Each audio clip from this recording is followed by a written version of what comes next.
Very good morning everyone. This is Madhusudan Mishra once again with you.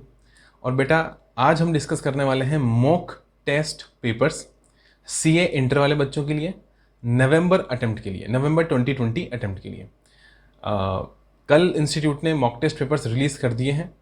Series first जो है mock test papers की वो release कर दी है इंस्टीट्यूट ने। किसके लिए? इंटर वाले बच्चों के लिए। और बेटा, क्योंकि आप सब जानते हैं 60-40 का यहाँ पर प्रपोर्शन होता है। 60-40 का यहाँ पर क्या होता है बोलो?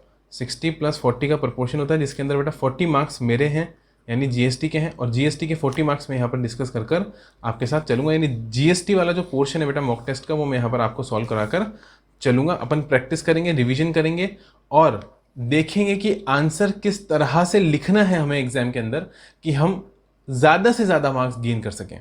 मतलब जो मोस्ट अप्रोप्रिएट तरीका होगा आंसर लिखने का, जो लैंग्वेज हमें यूज़ करनी है। क्योंकि देखो, मैं हमेशा बोलता हूँ जब आप पढ़ोगे बेटा तो इतनी बार रिवाइज होता है कि अपने आप आपको कहीं ना कहीं लॉ की लैंग्वेज याद होने लग जाती है। उस तरीके से अपन लिखने लग जाते हैं क्योंकि अपन इतनी बार उस चीज़ को पढ़ते हैं, रिवाइज करते हैं।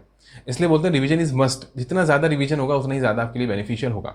मैं जानता हूँ इस वक्त प्रेशर बहुत ज़्यादा है, हालांकि कुछ दिन मिल गए हैं साहब, इलेक्शंस की वजह से आपको पोस्टपोन हो गए आपके एग्जाम थोड़े से दिनों के लिए। तो 18 दिन के लगभग आपको एक्स्ट्रा टाइम यहाँ पर मिलेगा, 18 डेज। तो मैं कहूँगा साहब इन 18 दिनों का पूरा फायदा उठाएं और जब तक है जान पूरी ताकत लगा दें अपनी। ठीक है, जब तक आपके शरीर में जान है पूरे दिन के अंदर बेटा जितना भी आप टाइम लगा सकते हो, 14 घंटे, 15 घंटे, 16 घंटे तक खींच सकते हो तो 16 घंटे तक खींच लो। क्योंकि साहब एक बार की बात है, सिर्फ एक बात की बात है। उसके बाद आप आगे आराम से 3 साल आर्टिकलशिप करोगे और मजे करोगे। फिर आपको एक प्रेशर खत्म हो जाएगा इंटर का, फिर फाइनल के देखेंगे। ठीक है, फिर फाइनल को निपटाएंगे। फाइनल का टाइम आएगा, फाइनल के टाइम पढ़ाई करेंगे, इसमें कोई दो राय नहीं है। लेकिन इंटर का झंझट खत्म हो जाएगा। कम से कम ये तो नहीं है साहब बार बार अटक रहे हैं, अटेम्प्ट लग रहे हैं, फिर अपन इंटर में अटके पड़े, वो चीज़ नहीं है। तो एक बार जितनी ताकत है अपन वहाँ पर झोंक दो, अपने शरीर की सारी ताकत लगा दो। ठीक है, हाँ सर। चलो बेटा चालू करते हैं मॉक टेस्ट पेपर। बातें बहुत हो गई और देखते हैं एक एक क्वेश्चन को डिटेल में।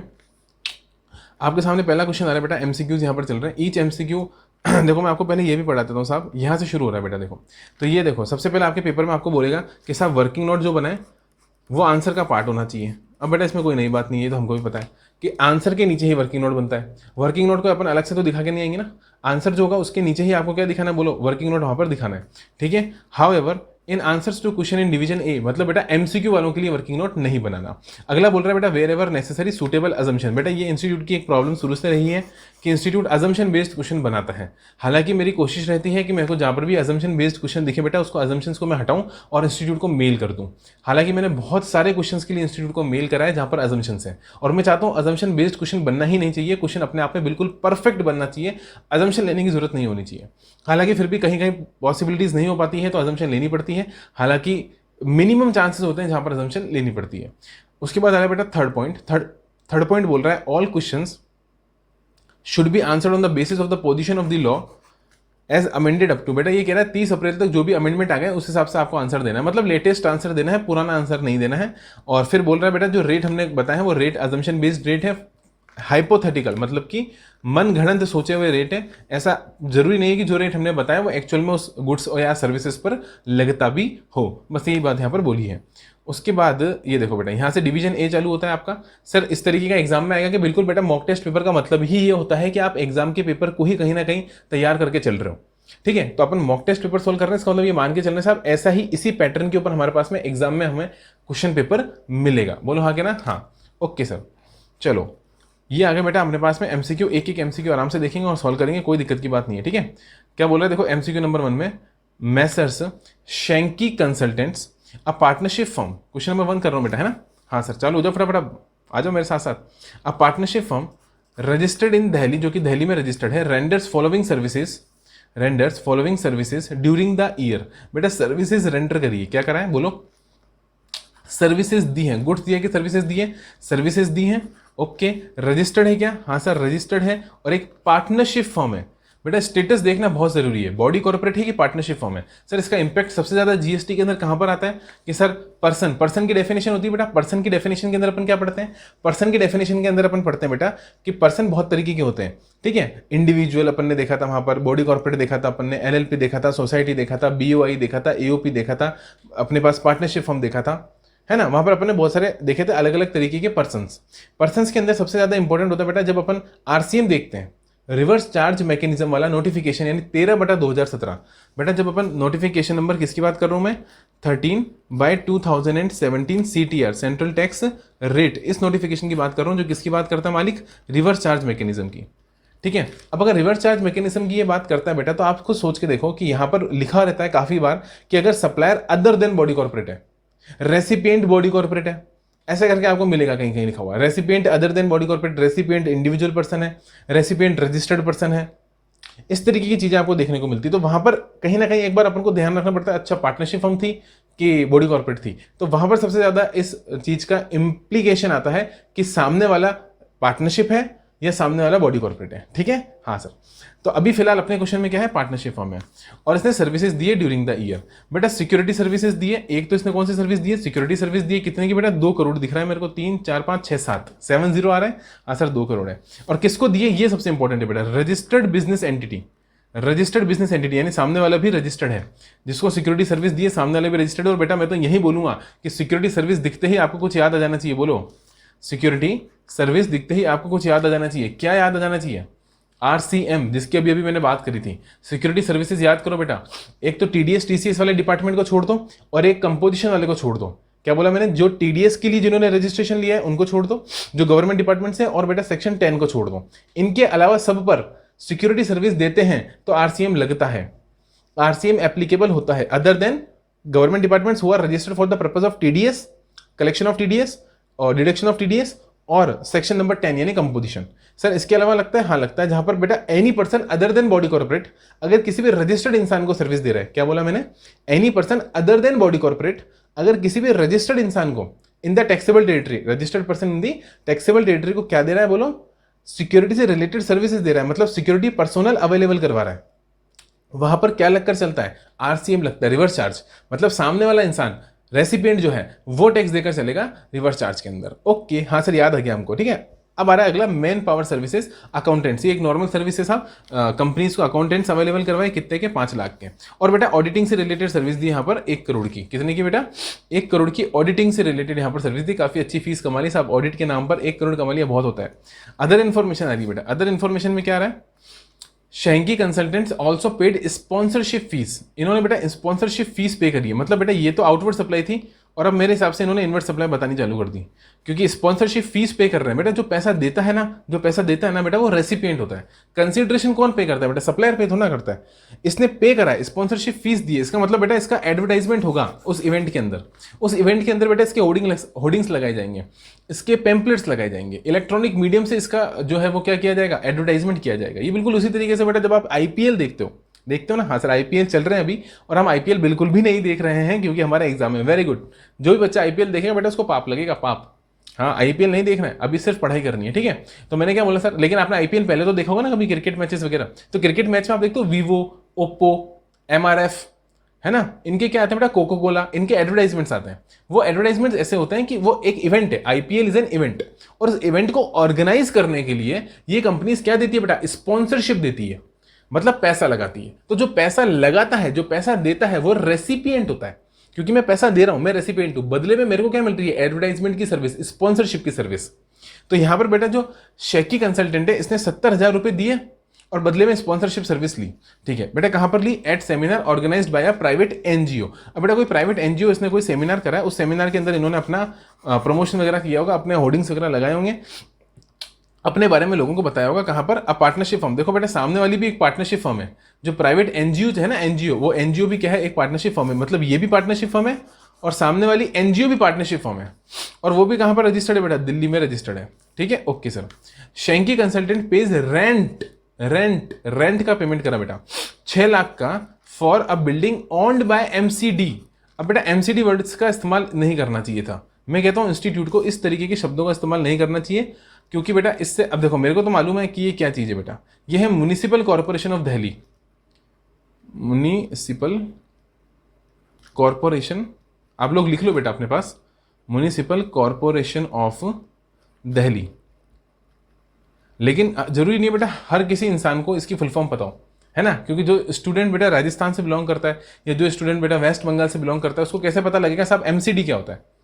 हम तो बेटा MCD का मतलब जानते हैं मैकडोनल्ड्स, हम तो एमसीडी का मतलब जानते हैं मैकडोनल्ड्स, तो हमको तो लगेगा साहब मैकडोनल्ड ने ऑन कर रखी थी। हालांकि उसको लेकर भी मैं इंस्टीट्यूट को मेल करूंगा कि इस तरीके के बेटा एब्रिविएशन का इस्तेमाल नहीं किया जाए, खासतौर से पेपर के अंदर, क्योंकि एमसीडी मीन्स मैकडोनल्ड्स, फेमसली हम एमसीडी मैकडोनल्ड्स ही जानते हैं।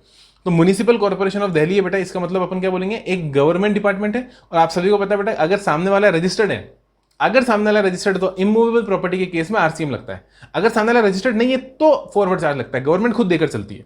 गवर्नमेंट कहती है साहब रेंटिंग ऑफ इमूवेबल प्रॉपर्टी पर हम खुद देके चलेंगे, लेकिन अगर रेंटिंग ऑफ इमूवेबल प्रॉपर्टी है तो एक नई एंट्री इंसर्ट कराई थी, याद करो, एक नई एंट्री इंसर्ट कराई थी। और उस एंट्री में इंस्टीट्यूट ने क्या बोला था, इंस्टीट्यूट ने क्या, गवर्नमेंट ने, उस एंट्री में गवर्नमेंट ने क्या बोला था कि सर आरसीएम लगेगा अगर आप रजिस्टर्ड हो, मतलब कि रेसिपिएंट रजिस्टर्ड है। तो फिर गवर्नमेंट कहेगी साहब अगर खुद रजिस्टर्ड है और तू ले रहा है हमसे सर्विस, तो तू दे भाई, हम नहीं जानते, हम तो गवर्नमेंट है, हम थोड़ा ना देंगे। हम देंगे अगर सामने वाला बेचारा छोटा आदमी, अनरजिस्टर्ड आदमी, तो हम देंगे, अदरवाइज कौन देकर चलेगा, रेसिपिएंट खुद देकर चलेगा। बोलो हाँ कि ना, हाँ सर, समझ में आ गई बात।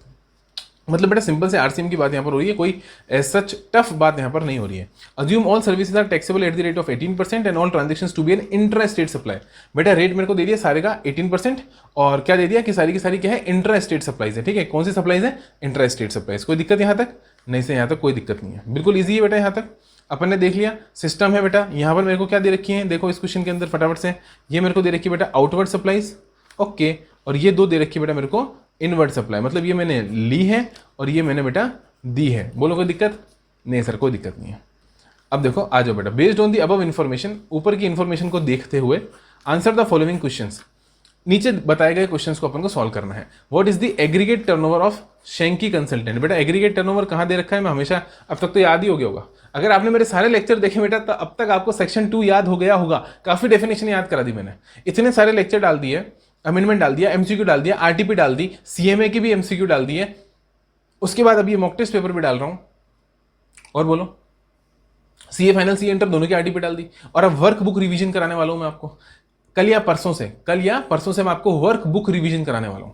तो इतनी बार मैं सेक्शंस को बोलूंगा कि आपको याद हो जाएगा सर, अगर आपने सारे लेक्चर्स 2 से 3 बार देख लिए तो। स्पीड तेज करके देखो बेटा, मैं हमेशा बोलता हूं 1.25 लगा लो या 1.5 लगा लो, जहां पर भी आप कंफर्टेबल हो, और लेक्चर जरूर देखो, क्योंकि आपके सारे कॉन्सेप्ट्स बेटा वहां पर रिवाइज हो जाते हैं। बोलो हाँ, क्योंकि आप एक सब्जेक्ट नहीं, आप बहुत सारे सब्जेक्ट पढ़ते हो, तो इस सब्जेक्ट को भूल जाते हो, और खुद पढ़ने बैठोगे तो बहुत टाइम लगा दोगे, खुद देखने बैठोगे तो टाइम लगा दोगे। इससे अच्छा फटाफट से बेटा रिकॉल करने के लिए video is the best measure में कहूंगा, जहां से आपके कॉन्सेप्ट फटाफट से रिकॉल हो जाएंगे। और वीडियो देखने का मतलब ये नहीं साहब बैठ गए आराम से साहब वीडियो ही देख रहे हैं, बेटा उससे पास नहीं होगे। वीडियो सिर्फ कॉन्सेप्ट को रिकॉल कर लो, और फिर हाथ आपको चलाना है, आंसर आपको लिखना है, तो आंसर लिखने की प्रैक्टिस करो। सेक्शन नंबर 2 क्लॉज 6 के अंदर क्या बता रखा है बेटा, एग्रीगेट टर्नओवर बता रखा है। क्या बता रखा है, एग्रीगेट टर्नओवर। एग्रीगेट टर्नओवर का मतलब होता है बेटा ऑल सप्लाईज जो मैंने दी है, ऑल आउटवर्ड सप्लाईज जो मैंने ली है, भले ही उस पर आरसीएम लगता हो, inward supplies liable under reverse charge are not part of aggregate turnover. क्या बोला मैंने, जो इनवर्ट सप्लाई है जिस पर आरसीएम लगता है वो कभी भी क्या नहीं बनेगी बेटा, एग्रीगेट टर्नओवर का पार्ट नहीं बनेगी। कैलकुलेटर जिंदाबाद बेटा, मेरे पास मेरा कैलकुलेटर है, फटाफट से अपना कैलकुलेटर ले लो और ऐड करो बेटा 2 करोड़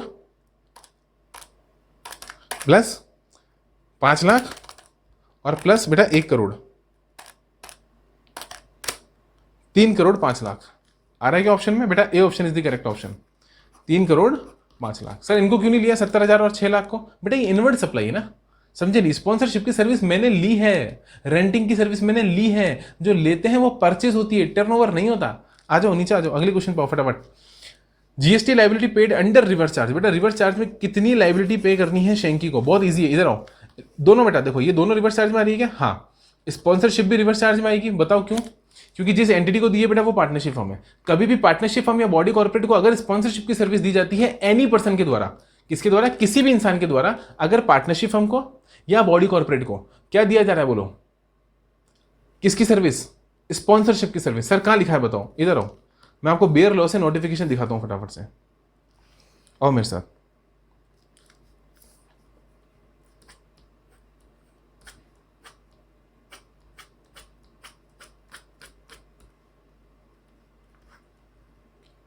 मालिक ये देखो, ये रहा, ये तो साहब आप एग्जामिशन वाले में चले गए। हाँ बेटा मैं एग्जामिशन वाले में चला गया, बट एक सेकेंड, यहीं पर ही 13/2017 भी मिलेगा आपको, ऐसा नहीं है कि नहीं मिलेगा। आ जाओ आ जाओ आ जाओ फटाफट आ जाओ। ये रहा, आ जाओ आ जाओ आ जाओ, ये आ गया बेटा। मैंने कहा ना मैं दिखाऊंगा आपको सर, ऐसे थोड़े ना भागेंगे साहब, एकदम अच्छे से लॉ से रेफर करके चलेंगे सर। पेपर सॉल्व कर रहे हैं इसका मतलब ये थोड़ी ना है। यहाँ पर मेरा पर्पस बेटा, यहाँ पर आपको 3 घंटे में पेपर सॉल्व कराना नहीं है। मेरा पर्पस यहाँ पर आपको रिवीजन कराना है, आपको ये बताना है साहब कि मामला कैसे होगा। इधर आओ, स्पॉन्सरशिप की सर्विस की बात कर रहा हूँ मैं। किसकी? ये रहा बेटा, ये देखो एंट्री नंबर 4 दिख रही है, ये रहा। Services provided by way of sponsorship to any body corporate और पार्टनरशिप फर्म। बेटा देना किसको है? देखो कोई भी इंसान, एनी पर्सन, बड़ी बात आ रही है बेटा, कोई भी इंसान अगर किसी बॉडी कॉर्पोरेट को और पार्टनरशिप फर्म को जो लोकेटेड है टैक्सेबल टेरिटरी में, क्या देगा बेटा? स्पॉन्सरशिप की सर्विस देगा। क्या देगा? स्पॉन्सरशिप की सर्विस। ये देखो स्पॉन्सरशिप की सर्विस देगा, तो बेटा वो आरसीएम में कवर होगा। ये आरसीएम नोटिफिकेशन ही दिखा रहा हूँ मैं आपको। सर बताओ कहाँ पर है? अरे यार इतना तो विश्वास कर लो मेरे पे। ये देखो 13/2017 CTR बेटा, ये लिखता हूँ ना मैं बार बार। हाँ सर आप ये लिखते हो आरसीएम में बेटा। और आरसीएम में अगर कोई चीज़ आएगी, वापस क्वेश्चन पे आ जाओ बेटा, तो उसमें कौन टैक्स पे करके चलेगा? रेसिपिएंट टैक्स पे करके चलेगा। और यहाँ पर रेसिपिएंट कौन है साहब? स्पॉन्सरशिप के केस में मैं खुद, यानी कि शेंकी कंसल्टेंट खुद रेसिपिएंट है और खुद पार्टनरशिप फर्म है। खुद भी तो पार्टनरशिप फर्म है ना? हाँ सर खुद भी पार्टनरशिप फर्म है। सर सामने वाली भी तो पार्टनरशिप फर्म है, तो वहां तो एनी पर्सन हो सकता है ना। एनी पर्सन में पार्टनरशिप फर्म भी आती है, तो वो चाहे पार्टनरशिप फर्म हो, मैं अगर पार्टनरशिप फर्म हो, रेसिपिएंट अगर पार्टनरशिप फर्म है, तो उसे आरसीएम में टैक्स पे करके चलना पड़ेगा। ओके सर, यानी और ये तो मैंने बताई थी बेटा आपको, बिल्डिंग वाला तो ओन्ड बाय एमसीडी यानी कि म्युनिसिपल कॉर्पोरेशन ऑफ दिल्ली, ये गवर्नमेंट हो गया, गवर्नमेंट डिपार्टमेंट हो गया। अकॉर्डिंगली गवर्नमेंट डिपार्टमेंट बेटा क्या करेगा? आरसीएम में टैक्स पे करवाएगा, क्योंकि अपन रजिस्टर्ड है। तो 6 लाख प्लस 70,000 पे टैक्स बनेगा बेटा 18% से। और इंटर स्टेट सप्लाई बेटा तो 18% से डिवाइड बाय 2 कर देना, क्योंकि इंटर स्टेट है ना। हाँ सर, तो कितना आता है? 6300। मेरे पास आ रहा है 60,300 और 60,300। ओके, दे रखा है क्या? लो बेटा, A option is the correct option. यहाँ पर भी ए, पहले भी ए था, अभी भी ए है। ओके सर, अगला क्वेश्चन आ रहा है बेटा, which of the following statement is true in respect of security services provided by Shenky Consultants to registered business entity. बेटा याद है ना, शेंकी ने वो सर्विस दी थी सिक्योरिटी की, जब मैं आपको डिस्कस कर रहा था आरसीएम वाली बात। हाँ सर, आपने डिस्कस करी थी आरसीएम वाली बात कि सिक्योरिटी सर्विस आरसीएम में कवर होती है। हाँ बेटा, सिक्योरिटी सर्विस आरसीएम में कवर होती है, इसमें कोई दो राय नहीं है। लेकिन ये मेरे से पूछ रहा है कि इनमें से कौन सा स्टेटमेंट सही है, तो मैं स्टेटमेंट पढ़ूंगा तभी तो मुझे पता लगेगा कौन सा स्टेटमेंट सही है। तो बोला Shenky Consultant shall issue GST compliant tax invoice. ठीक है, अगला क्या बोल रहा है? सारे पढ़ने पड़ेंगे बेटा, तब पता लगेगा सही कौन सा है। Shenky Consultant shall issue bill of supply, ये तो गलत है बेटा। बिल ऑफ सप्लाई इशू नहीं करेगा क्योंकि वो रजिस्टर्ड है। देखो शेंकी कंसल्टेंट कौन है बेटा? शेंकी कंसल्टेंट एक रजिस्टर्ड एंटिटी है, और जो सर्विस वो दे रहा है बेटा, जो सर्विस सिक्योरिटी की वो दे रहा है, रजिस्टर्ड बिजनेस एंटिटी को दे रहा है। तो रजिस्टर्ड बिजनेस एंटिटी को दे रहा है बेटा, यहाँ पर टैक्स इनवॉइस इशू होगा, ना कि bill of supply. Bill of supply कब इशू होता है बोलो? बिल ऑफ सप्लाई इशू होता है जब बेटा नॉन टैक्सेबल सप्लाई हो या एग्जेम्प्टेड सप्लाई हो। क्या बोला? नॉन टैक्सेबल सप्लाई या एग्जेम्प्टेड सप्लाई है, उस केस के अंदर आपको इशू करना होता है बिल ऑफ सप्लाई। लेकिन अगर टैक्सेबल सप्लाई है बेटा, चाहे वो आरसीएम में टैक्सेबल हो, ये आरसीएम में टैक्सेबल में मना नहीं कर रहा हूं, सिक्योरिटी सर्विस है, आरसीएम में टैक्सेबल है बेटा, सामने वाली एंटिटी टैक्स पे करके चलेगी रिवर्स चार्ज के अंदर। शेंकी को पे नहीं करना। क्या बोला? शेंकी को पे नहीं करना, सामने वाली एंटिटी रिवर्स चार्ज में पे करेगी। लेकिन शेंकी जो इशू करेगा बेटा वो होगा टैक्स इनवॉइस, क्योंकि ये टैक्सेबल सप्लाई। और टैक्स इनवॉइस के अंदर बेटा वो इंडिकेट करेगा कि ये टैक्सेबल है आरसीएम के अंदर, मतलब वो टैक्स इनवॉइस देगा। हाँ, और उसमें लिखेगा कि तुमको पे करना है, मुझे नहीं, तुमको पे करना है, आरसीएम में पेबल है। वो उसके नीचे लिखेगा, यहाँ नीचे लिखेगा बेटा, जो टैक्स इनवॉइस काटेगा ना उसके नीचे लिखेगा tax payable under RC. Sir ऐसा कहाँ लिख रखा है बेटा? ऐसा लिख रखा है, याद करो, रूल 42 में लिख रखा है बेटा। रूल 42 जो टैक्स इनवॉइस की बात करता है, सेक्शन 31 के साथ पढ़ा जाता है। सेक्शन 31 के साथ रूल 42 होता है। रूल 42 में कंटेंट्स दे रखे हैं। कंटेंट्स मतलब एक टैक्स इनवॉइस के अंदर कौन कौन सी चीजें होनी चाहिए। Name, signature, taxable value, tax का रेट, इंट्रा है कि इंटर है, प्लेस ऑफ सप्लाई। वहां पर ही बेटा एक और चीज आती है कि whether tax is payable under reverse charge. क्या टैक्स रिवर्स चार्ज में पेएबल है? ये भी आपको टैक्स इनवॉइस में क्या करना होता है? इंडिकेट करना होता है, बताना होता है साहब टैक्स इनवॉइस के अंदर कि आरसीएम में लगेगा कि नहीं लगेगा। नहीं लगेगा तो आंसर हो जाएगा नो, और लगेगा तो यस। अगर लिखा हुआ यस कि हाँ whether tax is payable under reverse charge, yes, इसका मतलब रेसिपिएंट अपने आप समझ जाएगा कि सप्लायर ने जो टैक्स इनवॉइस मेरे को दिया है इस पे टैक्स मुझे खुद पे करना है, मतलब रिवर्स चार्ज में पे करना है। लेकिन बेटा इशू तो टैक्स इनवॉइस ही करनी पड़ेगी। समझ में आया? हाँ सर, तो बिल ऑफ सप्लाई तो इशू नहीं होगा। अगला ऑप्शन पढ़े, can issue any document in leave. बेटा एनी डॉक्यूमेंट मतलब कुछ भी इशू नहीं कर सकते। और शेल रिसिप्ट वाउचर बेटा एडवांस के केस में होता है। क्या बोला? रिसिप्ट वाउचर एडवांस के केस में होता है, ना कि आरसीएम के केस में, तो ये भी गलत है, रिसिप्ट वाउचर भी इशू नहीं करेगा। तो करेक्ट ऑप्शन बेटा यहाँ पर भी आपका ए हो जाएगा, जीएसटी कंप्लाइंट टैक्स इनवॉइस ही इशू करना पड़ेगा सिक्योरिटी सर्विसेज के लिए। किसको बेटा? शेंकी को। ठीक है सर? हाँ सर, शेंकी भाई साहब। अगला एमसीक्यू आ रहा है बेटा, थोड़ा सा जूम आउट कर दूं? हाँ सर, जूम आउट कर दो आप। दिख रहा है? हाँ सर दिख रहा है, पक्का? पक्का। Aakash limited a registered person in Punjab. बेटा कहाँ पर रजिस्टर्ड है आकाश? आकाश रजिस्टर्ड है पंजाब में। Has purchased air conditioner for invoice value 32,000। बेटा 32,000 का इसने क्या परचेज करा है? बोलो। 32,000 का इसने परचेज करा है air conditioner which includes GST at the rate of 18%। इसका मतलब हो गया बेटा 32,000 के अंदर जीएसटी इंक्लूडेड है। क्या बोला मैंने? 32,000 के अंदर जीएसटी इंक्लूडेड है from Mukesh limited registered in Punjab. मतलब इंट्रा स्टेट है बेटा। इंट्रा स्टेट बोले तो साहब मतलब स्टेट के अंदर, पंजाब के अंदर इसने क्या करा है? परचेज करी है। ये देखो ये रहा। अब बोल रहा है Aakash limited had capitalised air conditioner in his books of accounts for full value of 32,000। बेटा इसको समझो, ये कौन सा लग गया आपको पता है? मेरे को तो देखते ही पता लग गया साहब। जब फुल वैल्यू कैपिटलाइज कर ली तो आपको पता है सेक्शन नंबर 16 सब सेक्शन नंबर 3 लग जाएगा बेटा, सीजीएसटी एक्ट का। सीजीएसटी एक्ट का सेक्शन 16 सब सेक्शन 3 लग जाएगा, 16(3). और 16(3) क्या बोलता है सारे बच्चे बताओ? सारे बच्चे बोलेंगे 16(3) क्या बोलता है? बेटा 16(3) बोलता है कि अगर आपने टैक्स का क्रेडिट इनकम टैक्स में डेप्रिसिएशन यूज कर लिया। क्या बोला? टैक्स के क्रेडिट पर, टैक्स के आईटीसी पर, इनपुट टैक्स क्रेडिट पर इनकम टैक्स में डेप्रिसिएशन क्लेम कर लिया, तो बेटा यहां पर फिर आपको वो क्रेडिट नहीं मिलेगा, उस क्रेडिट का बेनिफिट नहीं मिलेगा। सर आपने क्या बोला? कुछ भी समझ में नहीं आया। ये चीज बेटा मैं ऑलरेडी अपने पिछले लेक्चर्स में बहुत डिटेल में समझा चुका हूं, हालांकि यहां फिर समझा देता हूं आपको। मेरे को एक बात बताओ, जब एयर कंडीशनर खरीदा होगा बेटा तो सबसे पहले तो मुझे अमाउंट अलग अलग करके बताओ। मेरा काम बेटा यहाँ पर रिविजन कराना है, आंसर मैं 2 मिनट में निकाल दूंगा। आंसर बेटा इसका नील हो जाएगा। देखो मेरे को भी दिख रहा है इसका आंसर नील हो जाएगा, लेकिन मेरे को बेटा आंसर की लड़ाई नहीं करनी है, मेरे को समझाना है कि आंसर निकला कैसे, मेरे को कॉन्सेप्ट रिवाइज कराना है। इसलिए मैं क्या बोलूंगा कि 32,000 को फटाफट से पहले इसमें से टैक्स अलग करो बेटा। 18% टैक्स हो तो डिवाइडेड बाय 118%। अलग कैसे करते हैं? अलग ऐसे करते हैं कि साहब अगर 32,000 की चीज़ है और उसमें टैक्स जुड़ा हुआ है, इसका मतलब बेटा वो 118% के बराबर है। तो 100% के बराबर कितना? तो बेटा वो हो जाएगा आपके पास में 27,118.64। ये आ रहा है? हाँ सर ये आ रहा है। अब मेरी बात को सुनो, ये अमाउंट है किसका? एयर कंडीशनर का। मतलब एसी कितने का था? एसी तो बेटा 27,118 रुपये का था, 27,118 रुपये का था। और बेटा इसके ऊपर जीएसटी कितने का था?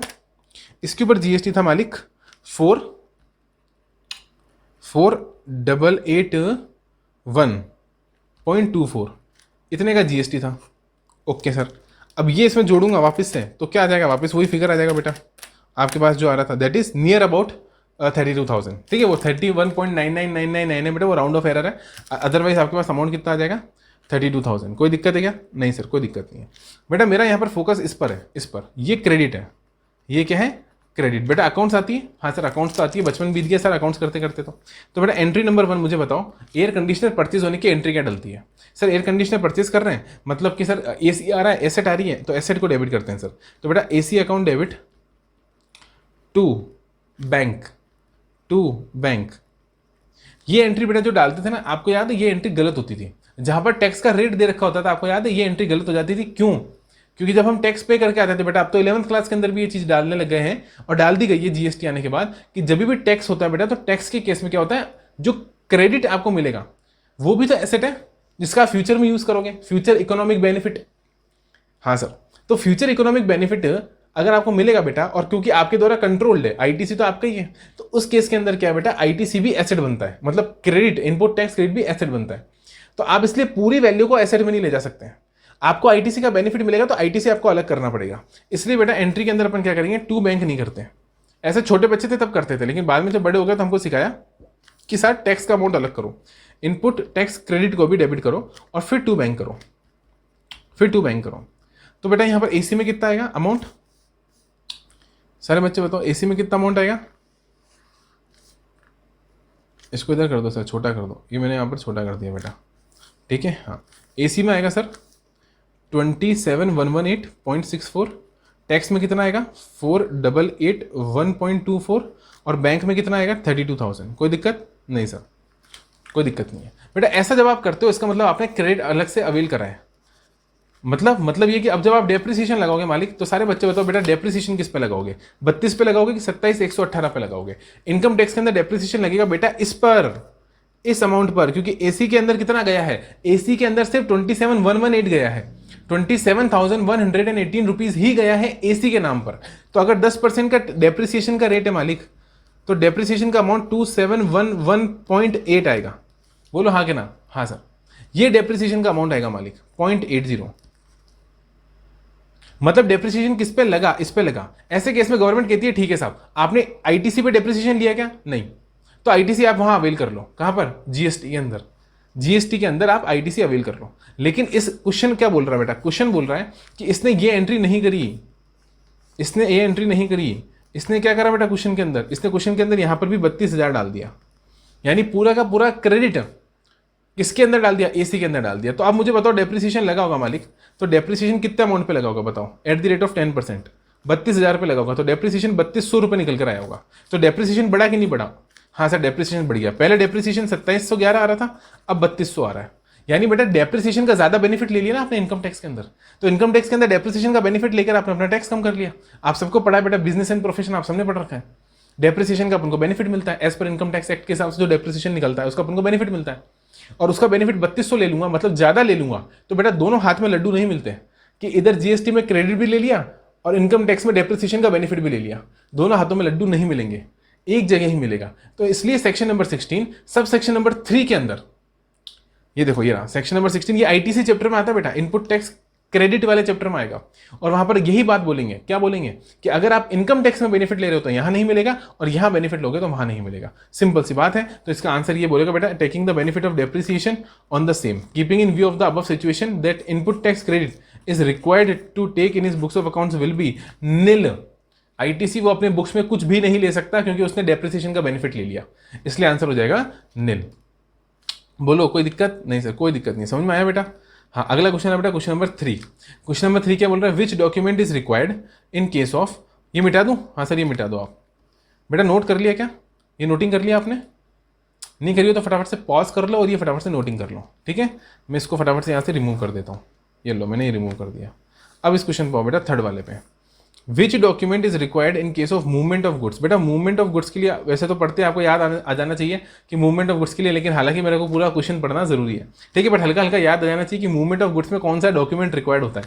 ऑफ कंसाइनमेंट वैल्यू, हाँ ये इंपॉर्टेंट है, of 1,05,000 for reasons other than supply. ओ हो बेटा सप्लाई के अलावा, सर सप्लाई के अलावा मतलब जॉब वर्क, याद करो। एजेंट, बेटा एजेंट को अगर मैं भेजता हूं तो क्या वो सप्लाई होती है क्या? नहीं होती साहब। हाँ अगर वो सप्लाई होगी अगर एजेंट अपने नाम से आगे इनवॉइस इशू कर रहा है। बेटा अगर वो इंटरमीडिएट है, बीच का बंदा है, वो मेरे ही बिहाफ पे माल बेचेगा, तो एजेंट को जो मैं माल बेटा भेजूंगा, ट्रांसपोर्ट करूंगा, वो अदर देन सप्लाई होगा। अगर मैं अपने जॉब वर्कर को दूंगा, अगर मैं अपने जॉब वर्कर को दूंगा तो वो क्या होगा बेटा? Other than supply. और अदर देन सप्लाई के केस में ध्यान रखना, अगर कंसाइनमेंट वैल्यू बेटा 50,000 प्लस है, including the amount of tax, tax मिलाते हुए, कंसाइनमेंट वैल्यू का मतलब ही क्या होता है? कंसाइनमेंट वैल्यू का मतलब होता है टोटल वैल्यू इंक्लूडिंग टैक्स।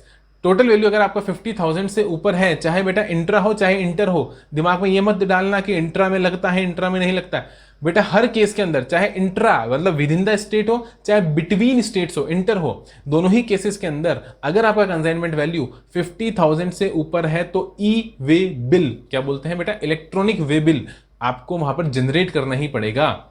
हाँ क्या ना? हाँ सर, ओके। यानी ई वे बिल बेटा बनेगा। लेकिन सर यार रीजन अदर देन सप्लाई, तो टैक्स इनवॉइस तो होगी नहीं बेटा, डिलीवरी चालान तो होगा, टैक्स इनवॉइस नहीं होगा तो डिलीवरी चालान तो होगा ना बेटा। रूल 55 को कैसे भूल गए आप? याद करो रूल 55। रूल 55 क्या बोलता है कि अदर देन सप्लाई के केस में डिलीवरी चालान के बेसिस पे भी माल को एक जगह से दूसरी जगह ले जाया जा सकता है। तो अपन डिलीवरी चालान काटेंगे और डिलीवरी चालान के बेसिस पर ई वे बिल बनाएंगे। क्या बनाएंगे? ई वे बिल। ओके सर, अब समझ में आ गया। और वो ई वे बिल के बेसिस पर बेटा अपन गुड्स को क्या करेंगे? ट्रांसपोर्ट कर चलेंगे। बोलो हाँ क्या ना? हाँ सर। तो यहाँ आंसर हो जाएगा बेटा ई वे बिल। देखो बिल ऑफ सप्लाई तो पागलपन दिया ना बेटा। हाँ सर। और रिसिप्ट वाउचर बेटा एडवांस के केस में पेमेंट वाउचर नाम की कोई चीज होती नहीं है, तो आंसर हो जाएगा ई वे बिल। कोई दिक्कत नहीं सर। अगला क्वेश्चन आ रहा है, which of the following services are exempt under GST.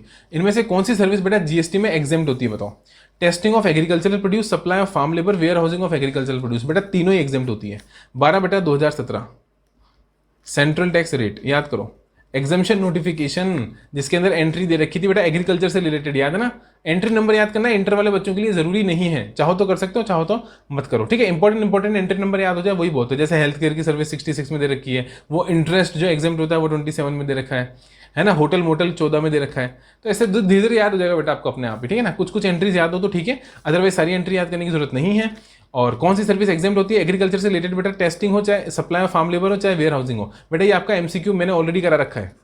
MCQ वाले लेक्चर अगर आपने नहीं देखे हैं तो देखो, वहां पर मैंने सारे के सारे एमसीक्यू इसी तरीके से डिटेल में समझा कर करा रखे हैं। देखो बेटा अपने तकरीबन आधा घंटा लगा दिया, 30 मिनट्स यहां पर अपने लगा दिए सिर्फ आपके 4 एमसीक्यू करने में।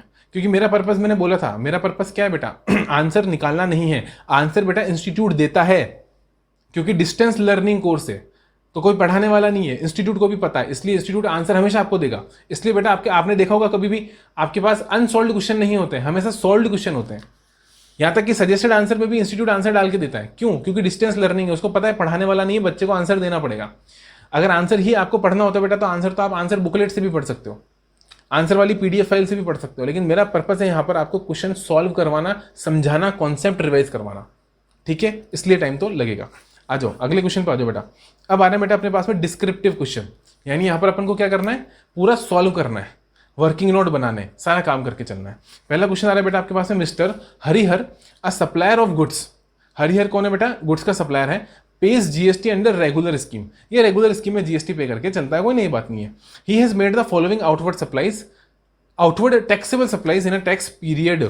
इसने बेटा ये टैक्सेबल सप्लाईज करी है इस टैक्स पीरियड में, कोई दिक्कत नहीं सर, कोई दिक्कत नहीं है, ठीक है। मेरे को क्या दे रखी है बेटा, outward supply. Outward supply registered इंसान के द्वारा की जाने वाली taxable supply outward taxable supply कहलाती है, मतलब जिस पे टैक्स लगता है।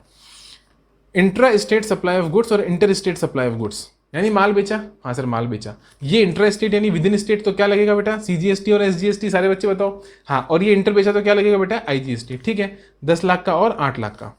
ही हैज ऑल्सो फर्निश्ड, अगला क्या दे रखा है मेरे को, अगला दे रखा है, he has also furnished the following information with respect of purchases made by him in that tax period. Purchases made by him in that tax period, इसका मतलब हो गया बेटा इनवर्ड सप्लाई। वो ऊपर वाली क्या थी, आउटवर्ड सप्लाई, इसका मतलब क्या हो गया, इसका मतलब हो गया इनवर्ड सप्लाई। बेटा ये मैंने परचेज करा है, मेरी खरीद है, और वो दे रखी है इंटरेस्टेड खरीद। तो यहां पर मुझे बेटा क्या मिलेगा, बोलो, इनपुट टैक्स क्रेडिट मिलेगा, जिसे अपन प्यार से क्या बोलते हैं, आईटीसी। क्या बोलते हैं बेटा, आईटीसी। सर ये आई अच्छा नहीं बनाया आपने, अरे लो यार, आईटीसी। अब ठीक है, हाँ सर, इनपुट टैक्स क्रेडिट मिलेगा। यहां पर सी और एस का क्रेडिट मिलेगा, यहां पर आई का मिलेगा बेटा, क्योंकि ये इंट्रा है और ये इंटर है। ओके, आगे चले। हाँ sir, mister Hariyar has following ITCs with him at the beginning of the tax period. ओ, टैक्स पीरियड की शुरुआत में भी आईटीसी दे रखा है।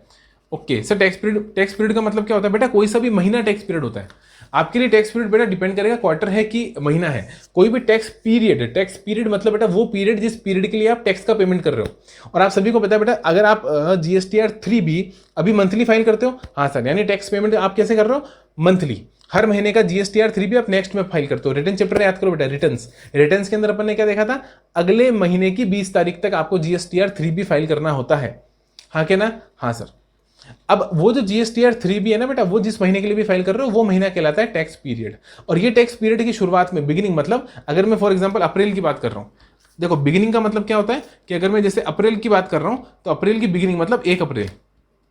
अब 1 अप्रैल का मतलब ये हुआ, 1 अप्रैल से पहले क्या होगा बेटा, मार्च, यानी कि मार्च का जो महीना है बेटा, मार्च के महीने के टाइम पर इतनी क्रेडिट का बैलेंस मेरे पास में पड़ा है, वो ओपनिंग बैलेंस बनेगा किसका, 1 अप्रैल का। बिल्कुल स्टॉक की तरह, जैसे अपने पास स्टॉक होता है ना बेटा, उसी तरीके से इनपुट टैक्स क्रेडिट होता है। इनपुट टैक्स क्रेडिट अपनी एसेट है, क्या है, एसेट। तो एसेट का ओपनिंग बैलेंस आ रहा है, क्या आ रहा है, ओपनिंग बैलेंस। तो बेटा सीजीएसटी का इतना आ रहा है, एसजीएसटी का इतना आ रहा है और आईजीएसटी का इतना आ रहा है, ठीक है, हाँ सर। अब आ रहा है बेटा notes to accounts. Notes to accounts में क्या बोल रहा है वो, rates of CGST, SGST and IGST are 9%, 9% और 18%। मतलब अगर सी और एस है तो 99% और आई लगेगा तो 18%। Both inward and outward supplies are exclusive of taxes wherever applicable. ऊपर जो भी अमाउंट दे रखे हैं साहब वो एक्सक्लूसिव ऑफ टैक्स, उसमें टैक्स इंक्लूड नहीं है। All the condition necessary for availing ITC has been availed, मतलब 16 का पूरा फॉलो किया गया है और 17 को भी पूरा फॉलो किया गया है। कंप्यूट दी, सबसे इंपॉर्टेंट होता है बेटा क्वेश्चन के अंदर 2 चीजें होती है, एक होता है क्वेश्चन का डेटा और एक होता है बेटा क्वेश्चन की रिक्वायरमेंट। अपन सिर्फ डेटा पढ़ के नहीं छोड़ना बेटा, अपन को रिक्वायरमेंट भी देखनी है।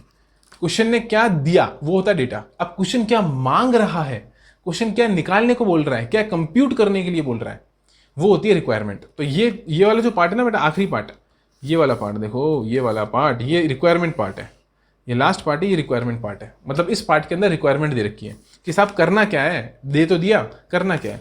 तो बेटा कंप्यूट करना है अपन को minimum GST payable, minimum GST payable in cash, ओ मतलब कैश लेजर से, क्या बोला, कैश लेजर से कम कितना जीएसटी पे करना है वो अपन को कंप्यूट करके बताना है for the tax period and ITC to be carry forward, मतलब कितना आईटीसी बचेगा जो मैं आगे लेकर जाऊंगा वो मुझे यहां पर निकालना है। Next month make suitable assumption as required. बोलो बेटा, बेटा ये बहुत सिंपल सा क्वेश्चन है, आईटीसी वाले चैप्टर से क्वेश्चन है। मैं बेटा इस तरीके के कम से कम नहीं तो कम से कम 50 क्वेश्चन अपनी रेगुलर क्लास में सॉल्व करवाता हूं बच्चों को। जो फेस टू फेस क्लास होती है 50 क्वेश्चंस सीए इंटर वालों को मैं ऐसे क्वेश्चन सॉल्व करवा देता हूं, प्लस पास्ट अटेम्प्ट के क्वेश्चन भी सॉल्व करवा देता हूं। मॉक टेस्ट पेपर आरटीपी के इतने क्वेश्चन सॉल्व करते हैं सब आईटीसी चैप्टर से कि मजा आ जाता है। तो इसी तरीके से बेटा मेरा बच्चा तो 2 मिनट में इसको सॉल्व कर देगा, है ना। जितने मेरे बच्चे देख रहे हैं साहब इस लेक्चर को उनको पता होगा ये बात। आ जाओ फटाफट से क्वेश्चन सॉल्व करते हैं, ठीक है। अब स्टेप रट चुके हैं बेटा, स्टेप अपन को अच्छे से याद हो चुके हैं। स्टेप नंबर 1 हमेशा कौन सा होता है, कंप्यूटेशन ऑफ आउटपुट लायबिलिटी। फटाफट से बताओ, टेबल बनाते हैं ना, हाँ सर। अब मेरा बच्चा तो फटाफट से करेगा sir computation of output liability. कोई दिक्कत है क्या? नहीं सर कोई दिक्कत की बात नहीं है, ठीक है। हाँ, और मैंने हमेशा बोला बेटा लाइन हमेशा नीचे खींचा करो ऐसे करके। Okay sir, computation of output liability में मैंने क्या बोला था, टेबल बनानी है। सबसे पहले टेबल में क्या बनेंगे बेटा, पर्टिकुलर्स। सबसे पहले क्या बनाएंगे, पर्टिकुलर्स। उसके बाद मैंने बोला था साहब सीजीएसटी का कॉलम बनाना, एसजीएसटी का कॉलम बनाना और आईजीएसटी का भी कॉलम बनाना। कोई दिक्कत है? नहीं सर, सब दिख रहा है, दिख रहा है, ठीक है। ओके सर, इसको थोड़ा सा इधर कर दूँ, हाँ सर थोड़ा सा इधर कर दूँ। अब इसके नीचे भी बेटा फटाफट से लाइन खींच सकते हो। ओके सर, बिल्कुल सिंपल है बेटा, ये देखो ये, उसके बाद में बेटा ये, उसके बाद में ये और ये, ठीक है। हाँ सर, अब क्या आएगा आपके पास, आउटपुट लायबिलिटी। आउटपुट लायबिलिटी किसके ऊपर होती है, आउटवर्ड सप्लाई के ऊपर। बेटा वापस क्वेश्चन में आ जाओ फटाफट से और देखो आउटवर्ड सप्लाई कौन सी थी, इंट्रा की थी बेटा 10 लाख। इंट्रा की कितनी थी, 10 लाख। तो मैं क्या लिखूंगा, intra state supplies, intra state supplies कितनी है बेटा, 10 लाख। और आप सभी को बेटा रेट 9% का है तो 9% और 9%, ठीक है। हाँ, क्या एप्लीकेबल होगा बेटा, 10 लाख का 9% कितना होता है, 90,000 और 90,000। तो बेटा 90,000 और 90,000 से मेरी आउटपुट लायबिलिटी आ जाएगी किसकी, बोलो, सीजीएसटी और एसजीएसटी की। उसके बाद में क्या होता है बेटा, दूसरे नंबर पे इंटर स्टेट सप्लाई। कौन सी सप्लाई बेटा, इंटर स्टेट सप्लाईज। कोई दिक्कत है सर? कोई दिक्कत नहीं है, देखो बिल्कुल सिंपल कर रहा हूँ मैं, अभी तक कुछ भी मैंने नई बात नहीं करी है। इंट्रा के बाद इंटर कितने की, 8 लाख की बेटा। तो 8 लाख पे कौन सा रेट लगेगा, सारे बच्चे जानते हैं, 8 लाख पे लगेगा सर 18%। क्यों? क्योंकि इंटर है बेटा, तो 9 + 9 18%। अब फटाफट से कैलकुलेटर ले लो, 1,44,000 क्या आ जाएगा, 1,44,000, ठीक है। हाँ सर, टेबल खत्म कर दें सर, टेबल खत्म कर दो। ये बेटा मैंने टेबल क्या कर दी, खत्म कर दी। आ जाओ, अब मैं यहाँ क्या लिख दूंगा साहब, टोटल लायबिलिटी कितनी आ गई साहब, यहाँ पर 90,000, यहाँ पर भी 90,000 और यहाँ पर 1,44,000, एक सेकेंड, है ना, 1,44,000। ओके सर, अब क्या करना है, कुछ भी नहीं करना है, अगली टेबल बनाएंगे सर। अगली टेबल कैसे बनेगी, स्टेप नंबर 2। हाँ सर, स्टेप नंबर 2 में क्या करेंगे, computation of input tax credit. अपने पास में कितना, सबसे पहले आउटवर्ड की टेबल बनाते हैं, आउटपुट लायबिलिटी की टेबल। सबसे पहले आउटपुट लायबिलिटी की टेबल, उसके बाद इनपुट टैक्स क्रेडिट की टेबल और उसके बाद में बेटा पेमेंट एंड सेट ऑफ की टेबल। थर्ड टेबल कौन सी बनती है, पेमेंट एंड सेट ऑफ। तो यहां पर क्या बनाऊंगा, कंप्यूटेशन ऑफ, बोलो, computation of input tax credit, computation of input tax credit. यहां पर मैं इनपुट टैक्स क्रेडिट की बेटा कंप्यूटेशन कर चलूंगा। किसी को कोई दिक्कत? कोई दिक्कत नहीं है सर, ये बन गई तैयार। हाँ क्या ना, अरे बोलो मजा आ रहा है कि नहीं आ रहा है, मजा आ रहा है सर। फटाफट से आ जाओ, मजे लेने आते हो यहाँ पर, है मजे लेने आते हो, पढ़ाई चल रही है, मजे चल रहा है सर, मजे चल रहा है। आ जाओ, पर्टिकुलर्स, ठीक है। हाँ सर, वापस से बेटा वही लिखूंगा, सिंपल सी टेबल है, सीजीएसटी, एसजीएसटी और बेटा आईजीएसटी। और उसी तरीके से सेम टू सेम वापस से अपन इस टेबल को यहाँ पर क्रिएट करेंगे, कोई दिक्कत की बात नहीं है, ठीक है। हाँ सर, अब यहाँ पर बेटा सबसे पहले ओपनिंग बैलेंस आएगा। हाँ, भूल कैसे गए, सबसे पहले क्या आएगा बेटा, ओपनिंग बैलेंस। ओपनिंग बैलेंस हमेशा पहले लिखते हैं अगर क्वेश्चन में दे रखा हो, और अगर क्वेश्चन में निल हो तो ओपनिंग बैलेंस 0 हो जाता है, ठीक है। तो ओपनिंग बैलेंस कितना दे रखा है मेरे को, 57, 60 और 140। 57, 60 और बेटा 140। कोई दिक्कत नहीं सर। अब क्या आएगा बेटा, प्लस करेंगे इसके अंदर इंट्रा स्टेट। सबसे पहले इंट्रा स्टेट परचेजेस है तो लिखेंगे इंट्रा स्टेट परचेज। कोई दिक्कत नहीं सर। इंट्रा स्टेट परचेज कितनी करी सारे बच्चे बताओ? बेटा 3 लाख की परचेज करी है। तो 3 लाख की अगर इंट्रा स्टेट परचेज है मालिक, तो 3 लाख मल्टीप्लाइड बाय 9% और 9%। ठीक है सर। सर ऐसा क्यों करते हैं? क्योंकि बेटा 9% इसलिए ऐसा करते हैं क्योंकि आप सोचो ना, इंट्रा है मतलब कि सी अलग लगेगा, एस अलग लगेगा। तो बेटा 9 3 27 होता है, तो 27,000 और 27,000 की क्रेडिट और अपन को मिल जाएगी, क्योंकि इतना टैक्स अपन ने पे करा, मतलब इतना टैक्स अपन पे कर आए। और फिर मैं कर दूंगा बेटा इंटर, क्या कर दूंगा बोलो? Inter state purchase. जो बेटा मैंने दूसरे स्टेट से परचेज करी है उसमें मेरे को आई यानी कि IGST का क्रेडिट मिलेगा। और वो परचेज कितनी है मालिक? वो परचेज है 1,40,000 की। बोलो कितने की है? अरे 1,40,000 की नहीं है सर, वो तो ओपनिंग बैलेंस है। आपके पास कितने की है मालिक?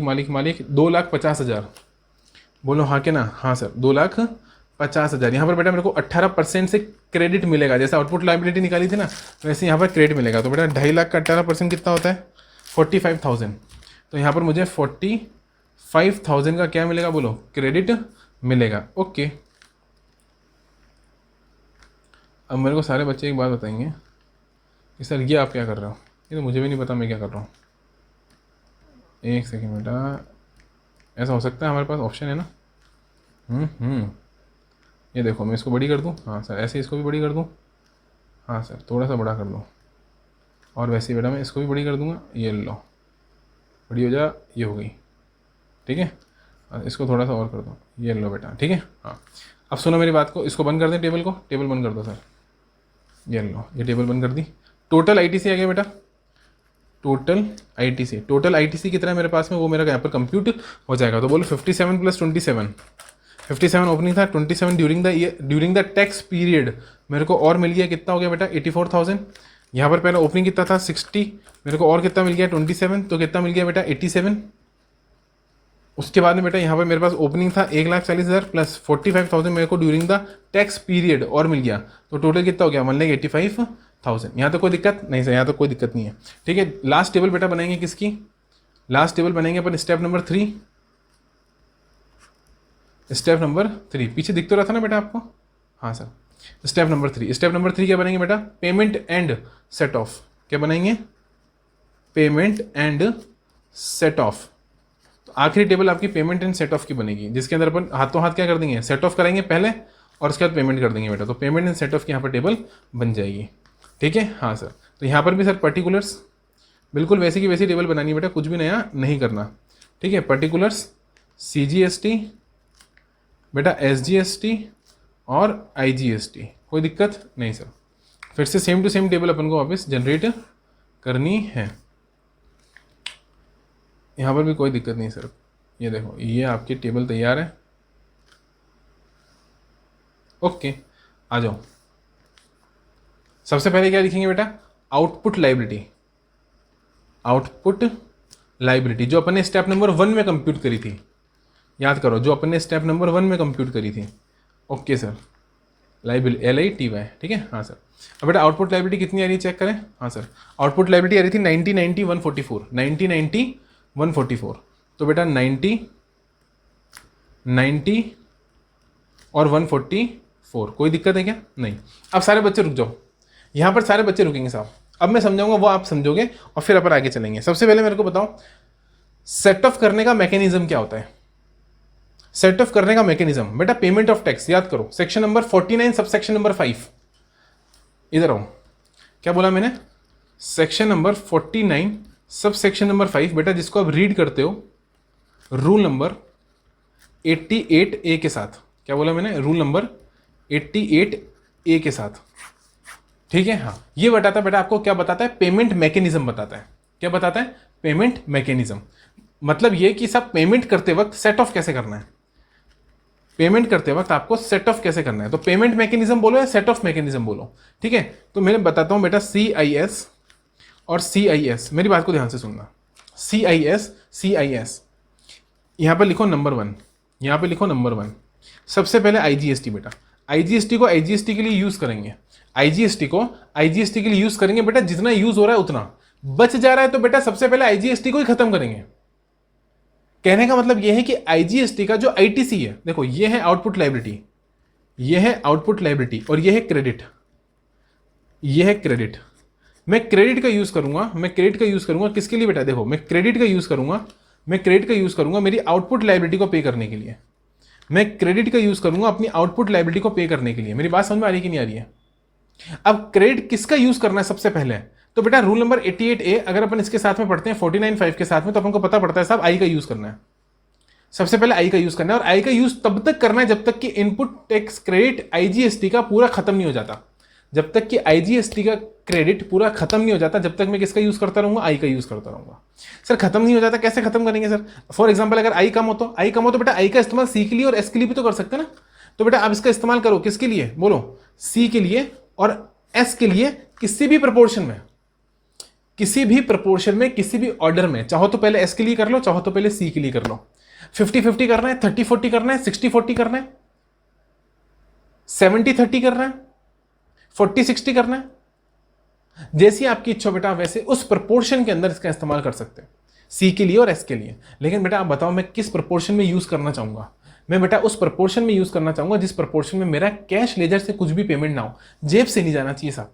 अगर क्रेडिट पड़ा है तो मैं चाहूंगा क्रेडिट का मैं इस तरीके से यूटिलाइजेशन करूं, क्या बोला मैंने, क्रेडिट का मैं इस तरीके से यूटिलाइजेशन करूं कि मेरी जेब से पैसा नहीं जाना चाहिए।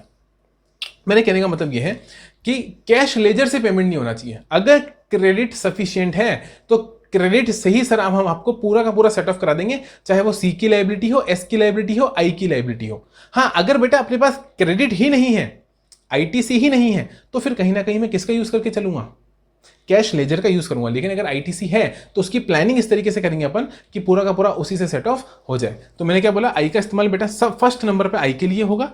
अगर बच जाता है तो सी और एस के लिए किसी भी प्रोपोर्शन में कर सकते हैं, कोई दिक्कत नहीं। उसके बाद बेटा नंबर 2 डालो, किसका नंबर 2 डालो, नंबर 2 बेटा यहां डालो, CGST, यानी बेटा सी के क्रेडिट का इस्तेमाल सबसे पहले सी के लिए करो और उसके बाद अगर सी बच रहा है तो सी को पहले पूरा खत्म करना है, पहले आई को खत्म करना है फिर सी को। तो बेटा सी का इस्तेमाल सिर्फ और सिर्फ आपको पता है किसके लिए हो सकता है, सिर्फ और सिर्फ आई के लिए ही हो सकता है। ममता बनर्जी मोदी को पैसा नहीं देगी, मोदी ममता बनर्जी को पैसा नहीं देगा, यानी सी का इस्तेमाल बेटा एस के लिए नहीं होगा और एस कभी भी सी के लिए इस्तेमाल नहीं करेगा। उसी तरीके से बेटा थर्ड नंबर यहां डालो और लिखो बेटा एस का पेमेंट सबसे पहले किसके लिए होगा, एस के लिए होगा और फिर बेटा बच जाता है तो एस को भी खत्म करेंगे आई के लिए। ये होता है बेटा सेट ऑफ मैकेनिज्म। और इस सेट ऑफ मैकेनिज्म को जब मैं यहां लगाऊंगा तो मुझे बताओ इनपुट टैक्स क्रेडिट मेरे पास में कितना है, इनपुट टैक्स क्रेडिट सी का है 84, एस का है 87, आई मेरा फोकस बेटा आई पर होगा, पहला फोकस मेरा किस पर होगा, आई पर होगा। क्यों? क्योंकि बेटा आई 1,85,000 है और मैंने अभी पढ़ाया आपको सेट ऑफ मैकेनिज्म। क्या बोला बेटा, सबसे पहले 1 नंबर पे आई आता है, यानी आई का सबसे पहले इस्तेमाल करना है। तो आई का सबसे पहले इस्तेमाल करेंगे, हाँ सर 1,85,000 का पहले पूरा यूज करने की कोशिश करेंगे। अपने पास आउटपुट लायबिलिटी कितनी है बेटा बताओ, अपने पास आउटपुट लायबिलिटी 144 और क्रेडिट कितना पड़ा है 185, क्रेडिट ज्यादा है, क्रेडिट ज्यादा है। तो पहले मैं क्या कर दूंगा बोलो, पहले मैं यूज करूंगा क्या, माइनस आईटीसी, क्या लिखेंगे, input tax credit of IGST. IGST का बेटा मैं आईटीसी पूरा यूज करूंगा और 1,44,000 खत्म कर दूंगा, 1,44,000 बेटा मैं पूरा यहां पर क्या करा दूंगा, सेट ऑफ करा दूंगा। ओके, अभी भी क्या बचा है क्या बताओ, हाँ सर अभी भी बचा है। और सारे बच्चे बताएंगे कितना बचा है बेटा, 185 में से अगर मैं 144 माइनस कर देता हूं तो मेरे पास 41,000 बचता है। कितना बचता है, 41,000। अब देखो, अब दिमाग चलाने की चीज है। अब ये देखो कि साहब सीजीएसटी का मेरे पास में कितना पड़ा है 90 आउटपुट लायबिलिटी और क्रेडिट है 84, यानी कि अगर मैं यूज करूंगा बेटा तो मेरे पास कितना बचेगा जो मेरे को जेब से देना पड़ेगा, जो मेरे को बेटा ये पॉकेट से निकाल के देना पड़ेगा 6,000। कितना है 6,000, क्योंकि 90 में से 84 जाएगा तो 6,000 बचेगा। और एसजीएसटी का कितना है, एसजीएसटी का स्टेट वाले का 90 पे आउटपुट क्रेडिट कितना पड़ा है 87, 90 क्या है आउटपुट लायबिलिटी। तो यहां पर कितना जेब से देना पड़ेगा बेटा पॉकेट से निकालकर 3,000, कितना 3,000। तो यहां पर भी पॉकेट से निकालना पड़ रहा है, यहां पर भी पॉकेट से निकालना पड़ रहा है। लेकिन मैंने अभी क्या बताया था आपको, आईजीएसटी का बेटा 41,000 का क्रेडिट अपने पास बचा हुआ है। तो इस 41,000 का अपन इस्तेमाल सी के लिए भी कर सकते हैं, एस के लिए भी कर सकते हैं, किसी भी प्रपोर्शन में कर सकते हैं, किसी भी प्रपोर्शन में। बेटा प्रपोर्शन ऐसा होना चाहिए कि अपना फायदा हो। क्या बोला मैंने, अपना फायदा हो। और अपना फायदा कैसे होगा, देखो अपनी जेब से पैसे नहीं जाने चाहिए। मेरे को पता है यहाँ 3 जा रहे हैं तो बेटा इस तरीके से सेट ऑफ कराओ कि यहाँ पर पूरा सेट ऑफ हो जाए और यहाँ पर भी पूरा सेट ऑफ हो जाए। तो एक काम करूँ, यहाँ पर 3000 सेट ऑफ करा लूँ। हाँ सर, तो 87 ये हो जाएगा और 3000 से IGST सेट ऑफ हो जाएगा। ओके सर, तो उसका मतलब ये हो गया साहब कि मैं 3000 का यहाँ पर यूज़ कर सकता हूँ minus ITC of IGST। Sir मैं क्या कर रहा हूँ, मैं IGST के क्रेडिट को ख़त्म कर रहा हूँ। मैंने क्या बोला था पहले, देखो बेटा फर्स्ट नंबर पर IGST का क्रेडिट जब तक ख़त्म नहीं होगा फर्स्ट नंबर पर, तब तक आप C के क्रेडिट पे नहीं जा सकते, तब तक आप C के क्रेडिट पे नहीं जा सकते। तो पहले I का ही क्रेडिट आपको पूरा का पूरा ख़त्म करना पड़ेगा, I का क्रेडिट ही ख़त्म करना पड़ेगा। ओके सर, मैं I का देखो I का क्रेडिट ही ख़त्म कर रहा हूँ, पहले इतना ख़त्म करा, अब और ख़त्म कर रहा हूँ। और मैंने क्या बोला, 3 यहाँ पर यूज़ कर लो, 3 यहाँ पर यूज़ कर लिया। अब कितना बचा, 3000 लेस करने के बाद अब बचा सर 38,000। कितना बचा, 38। और बेटा यहाँ पर मेरे को रिक्वायरमेंट पड़ेगी भी, तो ज़्यादा से ज़्यादा कितने की पड़ेगी, ज़्यादा से ज़्यादा सर, ज़्यादा से ज़्यादा आपको पड़ेगी यहाँ पर रिक्वायरमेंट 6000 की, क्योंकि देखो इसका खुद का 84,000 है और ये 90,000 में से सेट ऑफ करा देगा, तो 6000 से ज़्यादा की जरूरत तो यहाँ पर भी आपको नहीं पड़ेगी। तो यहाँ पर भी IGST का मैं कितना सेट ऑफ करा दूंगा, 6000 सेट ऑफ करा दूंगा, कोई दिक्कत नहीं। बेटा अभी भी IGST तो बाकी है, अभी भी IGST तो बाकी है, और मैंने क्या बोला, IGST पूरा खत्म करना है। सर अब क्या करें सर, अब तो कर ही नहीं सकते, और जब तक IGST खत्म नहीं होगा C पे जा नहीं सकते। देखो बेटा ये मज़ा है, ये मज़ा है जो मैं दिला रहा हूँ आपको, ये मज़ा है, इसके मज़े लो, कॉन्सेप्ट को समझो। I खत्म नहीं होगा C पे जा ही नहीं सकते, यानी सब I तो खत्म करना ही पड़ेगा। और सर I कैसे खत्म करूँ, मैंने तो I को यूज़ कर लिया। तो बेटा एक काम करो, इन दोनों जगहों पर आपको I को ज़्यादा यूज़ करना पड़ेगा, लेकिन सर उनका खुद का है ना बेटा, भले ही खुद का हो, भले ही 84,000 हो, मुझे पता है सब 6000 यूज़ कर लूँगा, 84,000 खुद का यूज़ कर लूँगा, काम हो जाएगा, काम हो जाएगा। लेकिन काम कब हो पाएगा, जब आप 84,000 पे जा पाओगे। आप 84,000 पे कब जा सकते हो, मतलब 84,000 को यूज़ कब कर सकते हो, जब 185 पूरा खत्म हो। जब तक बेटा ये 185 पूरा खत्म नहीं होगा तब तक 84 पे जा नहीं सकते। और क्या 185 पूरा खत्म हो गया, नहीं सर, क्योंकि आपने तो 6000 ही एडजस्ट कराया।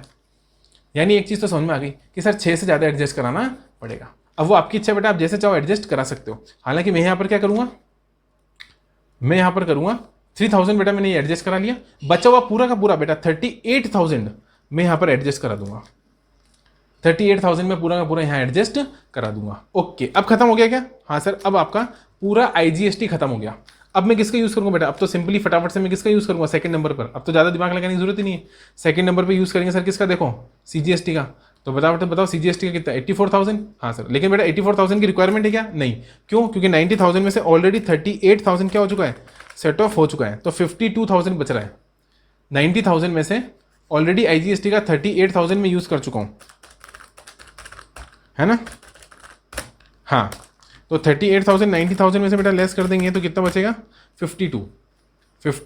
तो 52 तक का ही इस्तेमाल हो पाएगा क्रेडिट का, किसका, CGST की क्रेडिट का। और ये बेटा पूरा का पूरा यहाँ पर क्या हो जाएगा, सेट ऑफ होके खत्म हो जाएगा। तो मैंने ये भी लेस करा दिया, ये भी लेस करा दिया, ITC ऑफ CGST, यानी CGST का पूरा यूज़ यहाँ पर हो गया। GST का क्रेडिट भी खत्म होना चाहिए और उसके बाद में CGST का क्रेडिट भी खत्म होना चाहिए। इस हिसाब से तो CGST का क्रेडिट बच जाएगा। तो बचने दो ना, क्या दिक्कत है बेटा, बचने दो, कोई दिक्कत नहीं है।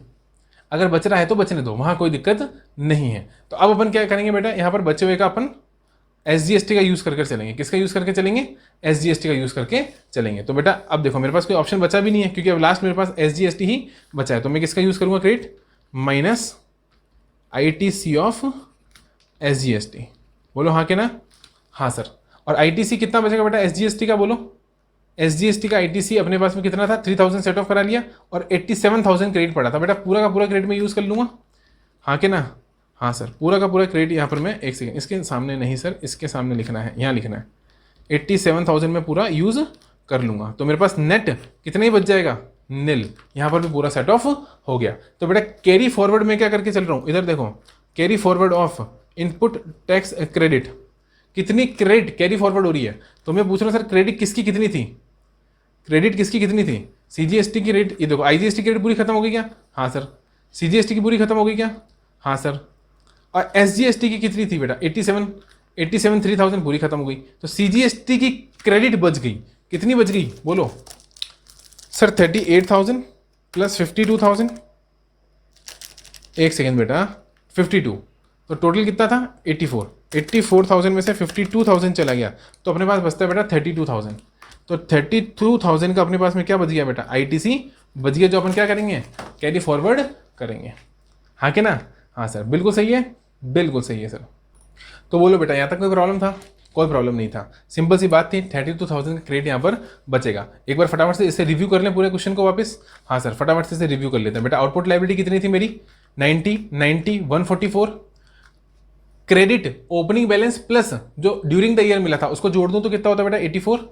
ये देखो 84, 87 और 185, 84 सी का, 87 एस का और 185 आई का। और उसके बाद बेटा पेमेंट एंड सेट ऑफ, उसके बाद में क्या था, payment and set of. Payment and set of की टेबल बनाई थी। हाँ, इसके अंदर क्या देखा था इस टेबल के अंदर कि सर ओपनिंग आउटपुट लायबिलिटी कितनी कितनी थी, 90, 90, 144। फिर मैंने आपको समझाया था क्या पेमेंट मैकेनिज्म, मैंने बोला साहब आई को पहले यूज करना है, फिर सी को और फिर एस को। पहले आई यूज करो, पहले आई को खत्म करना जरूरी है साहब। सबसे बड़ी लड़ाई ये है मालिक कि आई खत्म होना चाहिए। सुनो, ये आई खत्म होना चाहिए, आई को खत्म करना जरूरी है साहब। उसके बाद सी को यूज करो और उसके बाद एस को यूज करो। एस और सी को यूज करने से पहले आई को खत्म करना जरूरी है। तो इसलिए मैंने क्या करा, सबसे पहले आई को खत्म करा, पहले आई के यूज के लिए और उसके बाद में एस सी के यूज के लिए। सर सी की जगह एस को यूज कर सकते थे क्या? हाँ कर सकते थे, बट बेटा यूज इस तरीके से करना कि किसी की भी कैश लेजर से पेमेंट ना आए। यूज इस तरीके से करना कि कैश लेजर से पे नहीं करना पड़े। Okay sir. सर मतलब इसका बहुत सारे आंसर हो सकते हैं। हाँ बेटा, इसके बहुत सारे आंसर हो सकते हैं। हर बच्चा अपने अपने हिसाब से सेट ऑफ करेगा, क्योंकि ऑर्डर मैकेनिज्म कुछ भी दे रखा है। मतलब वो कह रहे हैं किसी भी प्रपोर्शन में, किसी भी ऑर्डर में, चाहे तो सी के लिए यूज कर लो, चाहे तो एस के लिए यूज कर लो, चाहे तो इधर 48। बेटा सर एक बात हो, इधर 35 कर सकते थे क्या? हाँ बेटा, इधर 35 कर सकते थे, 35 कर सकते थे, 30 कर सकते थे, 8 इधर कर देते, इधर 8,000 आ जाता, इधर 30,000 आ जाता, तो भी सही था, तो भी सही है, कोई दिक्कत नहीं है। तो ये मत सोचना कि इंस्टीट्यूट के आंसर से टैली कराना जरूरी है। बेटा इंस्टीट्यूट के आंसर से टैली नहीं करेगा तो भी आपका आंसर सही होगा। मेरी बात को समझ रहे हो? हाँ सर। तो ये हो गया बेटा 52,000। उसके बाद ये मैंने क्या करा बेटा, सबसे पहले खत्म कर दिया, किसका क्रेडिट खत्म कर दिया, आई का। अब आई का क्रेडिट खत्म करने के बाद दूसरे नंबर पे क्या आता है, सी का। सी का क्रेडिट था 52,000, क्योंकि बेटा यूज ही 52,000 कर सकता हूं तो 52,000 तक ही आएगा। जो बच गया अब उसका एस के लिए यूज कर ही नहीं सकते, और आई ऑलरेडी खत्म हो गया। क्या बोला मैंने, सी का क्रेडिट कितना था, सी का क्रेडिट था 84,000। ये देखो 84,000, और इस 84,000 का जब मैं सेट ऑफ के लिए बेटा यूज करूंगा, सेट ऑफ के लिए यूज करूंगा तो उतना ही यूज कर सकता हूं जितना सी है या फिर आई है। आई जब बेटा पहले ही पूरा खत्म हो गया तो अब आई का तो कुछ कर ही नहीं सकते। बच्चा सी खुद के लिए भी कितना, सिर्फ 52। तो बचा हुआ क्या हो जाएगा बेटा, बचा हुआ कैरी फॉरवर्ड हो जाएगा अगले टैक्स पीरियड के लिए। अगले टैक्स पीरियड में आप बोलोगे सी का ओपनिंग बैलेंस कितना है, 32। अच्छा सर, अब समझ में आ गई बात। और फिर बेटा एस, अब एस का भी वही चीज है कि कितना बचा है, 87 बचा है, पूरा यूज कर लिया।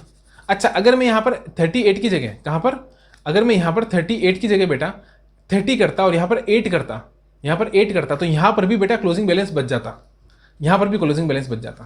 क्योंकि यहां 8 कर देता तो बेटा कितने का बच जाता, बोलो बेटा, आपके पास 5, 6, 7, 8, 5 का बच जाता क्या, क्लोजिंग बैलेंस। वो भी सही होता, वो भी गलत नहीं होता बेटा, वो आंसर भी सही होता। यहां कोई दिक्कत है तो बताओ मेरे को। यहां तक सर इस क्वेश्चन में कोई दिक्कत नहीं है, पूरा डिटेल में पेमेंट मैकेनिज्म के साथ मैंने ये क्वेश्चन आपको यहां पर समझा दिया, ठीक है। हाँ सर, अगले क्वेश्चन पे चले। हाँ सर, अगले क्वेश्चन पे चलो। यहां तो कोई दिक्कत हो किसी बच्चे को तो बताओ फटाफट से बेटा, कोई दिक्कत नहीं है, ठीक है।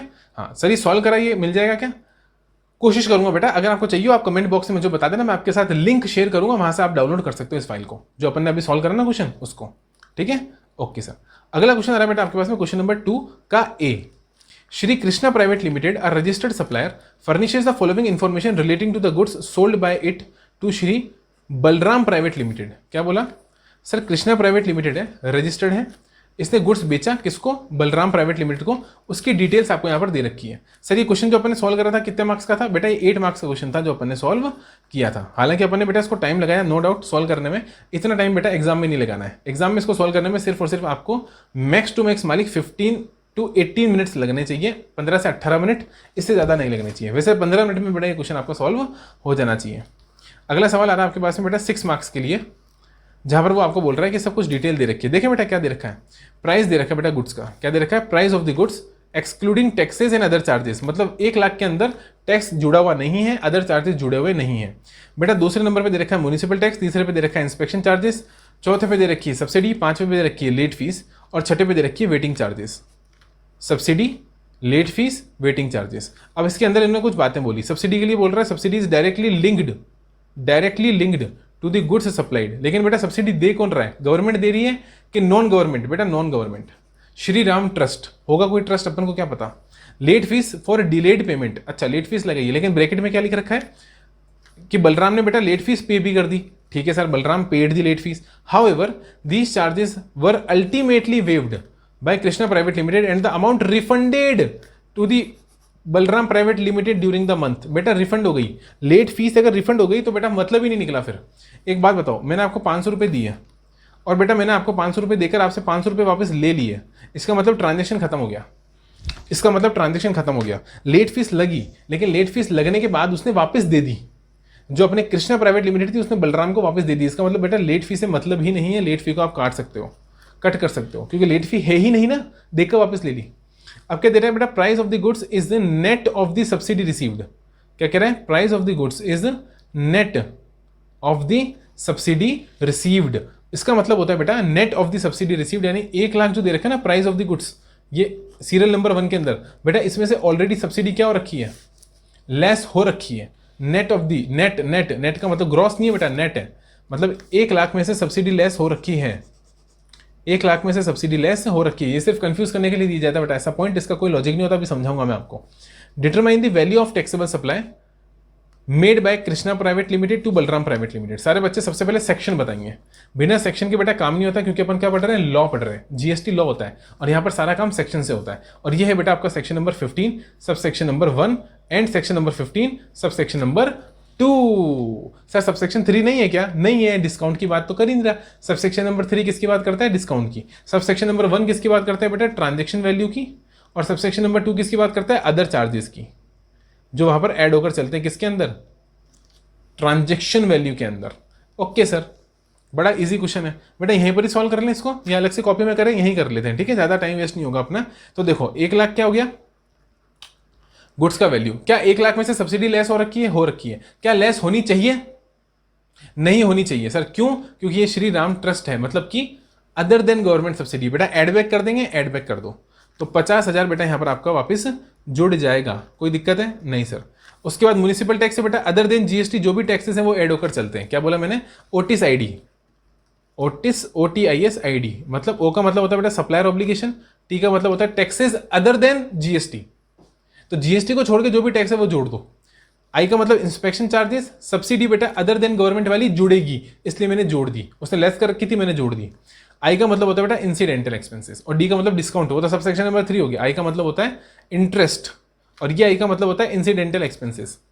तो इंसिडेंटल एक्सपेंसेस या इंटरेस्ट, इंटरेस्ट का मतलब कोई levy of late fees, late fees वगैरह लगाते हैं ना, इंटरेस्ट उसको बोलते हैं, तो वो भी यहाँ पर जुड़कर चलता है। हालांकि इसमें लेट फीस वापस ले ली, इसलिए लेट फीस नहीं जुड़ेगी। इंस्पेक्शन चार्जेस जुड़ेंगे बेटा, बिल्कुल जुड़ेंगे, 15,000 2,000 जुड़ेगा, 15,000 जुड़ेगा, सब्सिडी 50,000 जुड़ेगी। और उसके बाद में बेटा वेटिंग चार्जेस भी जुड़ेंगे, बिल्कुल जुड़ेंगे, क्योंकि बेटा वो देखो पे करके चला है, ठीक है। तो टोटल कितना हो गया बोलो फटाफट से बेटा, 1 lakh rupees plus 50,000 plus 2,000 plus 15,000 plus 2,000, तो आंसर कितना हो गया बेटा, 1,69,000। ये आपका करेक्ट आंसर आ गया बेटा, वैल्यू ऑफ सप्लाई। अब इसमें कुछ भी नहीं करना था, बताओ कितना इजी क्वेश्चन था, और इसके बेटा आपको 6 नंबर दे दिए। और क्या चाहिए बेटा, अगला क्वेश्चन आ रहा है आपके पास में, modern security company provides, modern company security provides services of testing of electronic devices. बेटा टेस्टिंग ऑफ इलेक्ट्रॉनिक डिवाइस से रिलेटेड सर्विस देकर चलती है एक कंपनी जिसका नाम है मॉडर्न सिक्योरिटी कंपनी। कोई दिक्कत नहीं sir. In one case it tested a batch of devices on 4th and 5th of September। बेटा एक इनके पास में क्या आया, प्रोजेक्ट आया, उस प्रोजेक्ट के अंदर इन्होंने 4 तारीख को और 5 तारीख को, किसकी, सितंबर महीने की, कुछ batch of devices, batch of devices मतलब कि 10-10 का बैच, कितनी भी क्वांटिटी का बैच, बैच मतलब होता है जैसे 10-10 5-5 का बैच जो था उसको टेस्ट करा। कोई इक्विपमेंट आए होंगे बेटा, but could not raise the invoice till 19th November। But 19 नवंबर तक बेटा इन्होंने इनवॉइस रेज नहीं करा। क्या नहीं करा, इनवॉइस रेज नहीं करा, बिकॉज ऑफ सम डिस्प्यूट, कुछ डिस्प्यूट चल रहा होगा, उस डिस्प्यूट के कारण इन्होंने इनवॉइस रेज नहीं करा। About the condition of the devices on return, तो रिटर्न को लेकर बेटा कुछ डिस्प्यूट चल रहा था, इसलिए इनवॉइस रेज नहीं हुआ। The payment was made in December, और पेमेंट कब जाकर हुआ, दिसंबर में जाकर पेमेंट हुआ। सितंबर का पेमेंट दिसंबर में हुआ। क्वेश्चन क्या पूछ रहा है बेटा, what is the method, what is the method to fix the time of supply of service, what is the method to fix the time of supply of service, यानी क्वेश्चन में मेरे से बेटा एक चीज पूछी जा रही है और वो पूछी जा रही है time of supply of service, TOS। बेटा सबसे पहले सेक्शन बताएंगे सारे बच्चे। सर सेक्शन लग रहा है आपके पास सेक्शन नंबर 13 का सब section number 2, time of supply of services. Okay sir. Time of supply of goods, goods के केस में लगता है बेटा section number 12। Time of supply of service के लिए लगता है section number 13। With in time limit है कि आफ्टर टाइम लिमिट है, बात ये है बेटा। तो जब आप सेक्शन नंबर 13 पढ़ते हो, 13 का जब आप सेक्शन नंबर सब सेक्शन नंबर 2 पढ़ते हो, क्या बोला मैंने, सेक्शन नंबर 13 बेटा time of supply of service की बात करता है, 12 किसकी बात करता है, गुड्स की बात करता है। Okay sir. अब 13 का सब सेक्शन नंबर 2 जब आप पढ़ते हो तो वो आपको कहाँ भेजता है बेटा, वो आपको भेजता है रूल नंबर 47 में। कहाँ भेजता है, रूल नंबर 47। वहाँ है बेटा invoice is issued within time limit, invoice is not issued within time limit. बेटा इसके ऊपर मैं ऑलरेडी डिस्कशन करके आ चुका हूँ, आपने नहीं देखा है आप पिछले लेक्चर्स में जाके देख सकते हो, MCQ वाले लेक्चर्स के अंदर, या बेटा रिवीजन टेस्ट पेपर वाले भी आप लेक्चर देख सकते हो। रिवीजन टेस्ट पेपर में भी मैंने कर रखा है, MCQ के अंदर भी मैंने कर रखा है, बहुत डिटेल डिस्कशन कर रखा है, ठीक है, जिसके अंदर मैंने रूल 47 पूरा पढ़ा रखा है, टाइम ऑफ सप्लाई पूरा पढ़ा रखा है। तो आप अच्छे से जानते हो दो चीज़ होती है, एक invoice issued within time, एक invoice not issued within time. अगर इनवॉइस बेटा इशू हुआ है टाइम के अंदर तो कोई दिक्कत ही नहीं है, इनवॉइस और payment whichever is earlier. और इनवॉइस अगर टाइम में इशू नहीं हुआ है तो बेटा date of provision of service और payment whichever is earlier, वो डिपेंड करता है। अगर नहीं हुआ है तो प्रोविजन ऑफ सर्विस, तो जो भी डेट है बेटा प्रोविजन ऑफ सर्विस की और पेमेंट की, उसमें से जो भी अर्लियर है वो बन जाती है टाइम ऑफ सप्लाई। यहाँ पर बेटा 5 सितंबर अपनी क्या है, प्रोविजन की डेट, और बेटा पेमेंट तो दिसंबर में हुआ है, तो और टाइम में इशू हुआ नहीं ना बेटा नवंबर में। टाइम लिमिट कितनी दे रखी होती है, 30 डेज। कंप्लीशन से 30 दिन के अंदर अंदर आपको बेटा इनवॉइस इशू करना होता है। कंप्लीशन से 30 दिन के अंदर यहाँ पर इनवॉइस इशू नहीं हुआ, और क्योंकि टाइम में इनवॉइस इशू नहीं हुआ है इसलिए बोलो क्या होगा, यहाँ पर ये वाला बेटा एप्लीकेबल होगा। With in the time limit invoice issue नहीं हुआ ना बेटा, 19 नवंबर को हुआ तो सितंबर के बाद अक्टूबर में निकल गया, और उसके बाद नवंबर, मतलब वो एक महीना और निकल गया, उसके बाद इनवॉइस इशू हुआ। तो इतना लेट अगर इनवॉइस इशू होगा मेरे मालिक, तो वहां पर with in time limit issue नहीं होगा, और with in time limit issue नहीं होगा तो टाइम ऑफ सप्लाई कैसे निकलेगा, सारे बच्चे बताओ कैसे निकलेगा बेटा। निकलेगा कैसे, बोलो, प्रोविजन ऑफ सर्विस और payment whichever is earlier. और अगर विद इन टाइम लिमिट हो जाता तो बेटा पेमेंट की डेट और इनवॉइस की डेट, क्योंकि इनवॉइस टाइम में इशू हो गया तो वहां पर इनवॉइस की डेट को ले सकते हैं। लेकिन जहां पर टाइम में अगर इनवॉइस इशू हुआ ही नहीं तो बेटा इनवॉइस की डेट को कैसे लेंगे आप बताओ। जब इनवॉइस है ही नहीं तो उसकी डेट कहां से आएगी। हाँ सर बात तो सही है, डेट कहां से आएगी जब इनवॉइस ही नहीं है, तो वहां पर कुछ तो लेना पड़ेगा ना, क्योंकि ऐसा तो फिर आप इनवॉइस इशू ही नहीं करोगे तो बेटा कभी टैक्स ही नहीं दोगे, तो गवर्नमेंट कहेगी साहब चोरी थोड़ा ना करने देंगे आपको। तो वहां पर कौन सी डेट पकड़ लेंगे, प्रोविजन की डेट, कि सब अच्छा किस तारीख को दी वो बता दो, उसी को बना देंगे आपकी टाइम ऑफ सप्लाई। तो यहाँ पर आंसर आ जाएगा बेटा 5 सितंबर is the time of supply. ये बेटा 5 सितंबर is the time of supply, ये आंसर आएगा। हाँ सर आगे चले, हाँ सर आगे चलो। क्वेश्चन नंबर 3 का पार्ट नंबर ए क्या बोल रहा है, examine whether the supplier is liable to get registered in the following independent cases. क्या इन फॉलोइंग इंडिपेंडेंट केसेस में सप्लायर को रजिस्ट्रेशन लेने की रिक्वायरमेंट है क्या। ठीक है बेटा, पहला केस देखें, happy limited of Himachal Pradesh is exclusively engaged in intra state, बेटा इंटर स्टेट करता ही नहीं है, इंट्रा स्टेट में एंगेज्ड है, ऑफ पान मसाला। ओके कोई दिक्कत की बात नहीं है। It's aggregate turnover in the current financial year is 24 lakh. ठीक है साहब, अब मैं इसको डिस्कस करूं, इसको डिस्कस करने से पहले बेटा मैं दूसरा केस भी पढ़ना चाहूंगा एक बार। Akki limited of Assam is engaged intra state supply of taxable services, its aggregate turnover is 25 lakhs. तीसरा कैसे बेटा, Aaru limited of Assam engaged in intra state supply of both taxable goods and services, यहाँ में गुड्स भी है सर्विस भी है, और टर्नओवर कितना है बेटा 30 लाख। अब मेरी बात को सुनो बेटा, ये कहाँ से आया शायद बच्चे ये बताएंगे सर।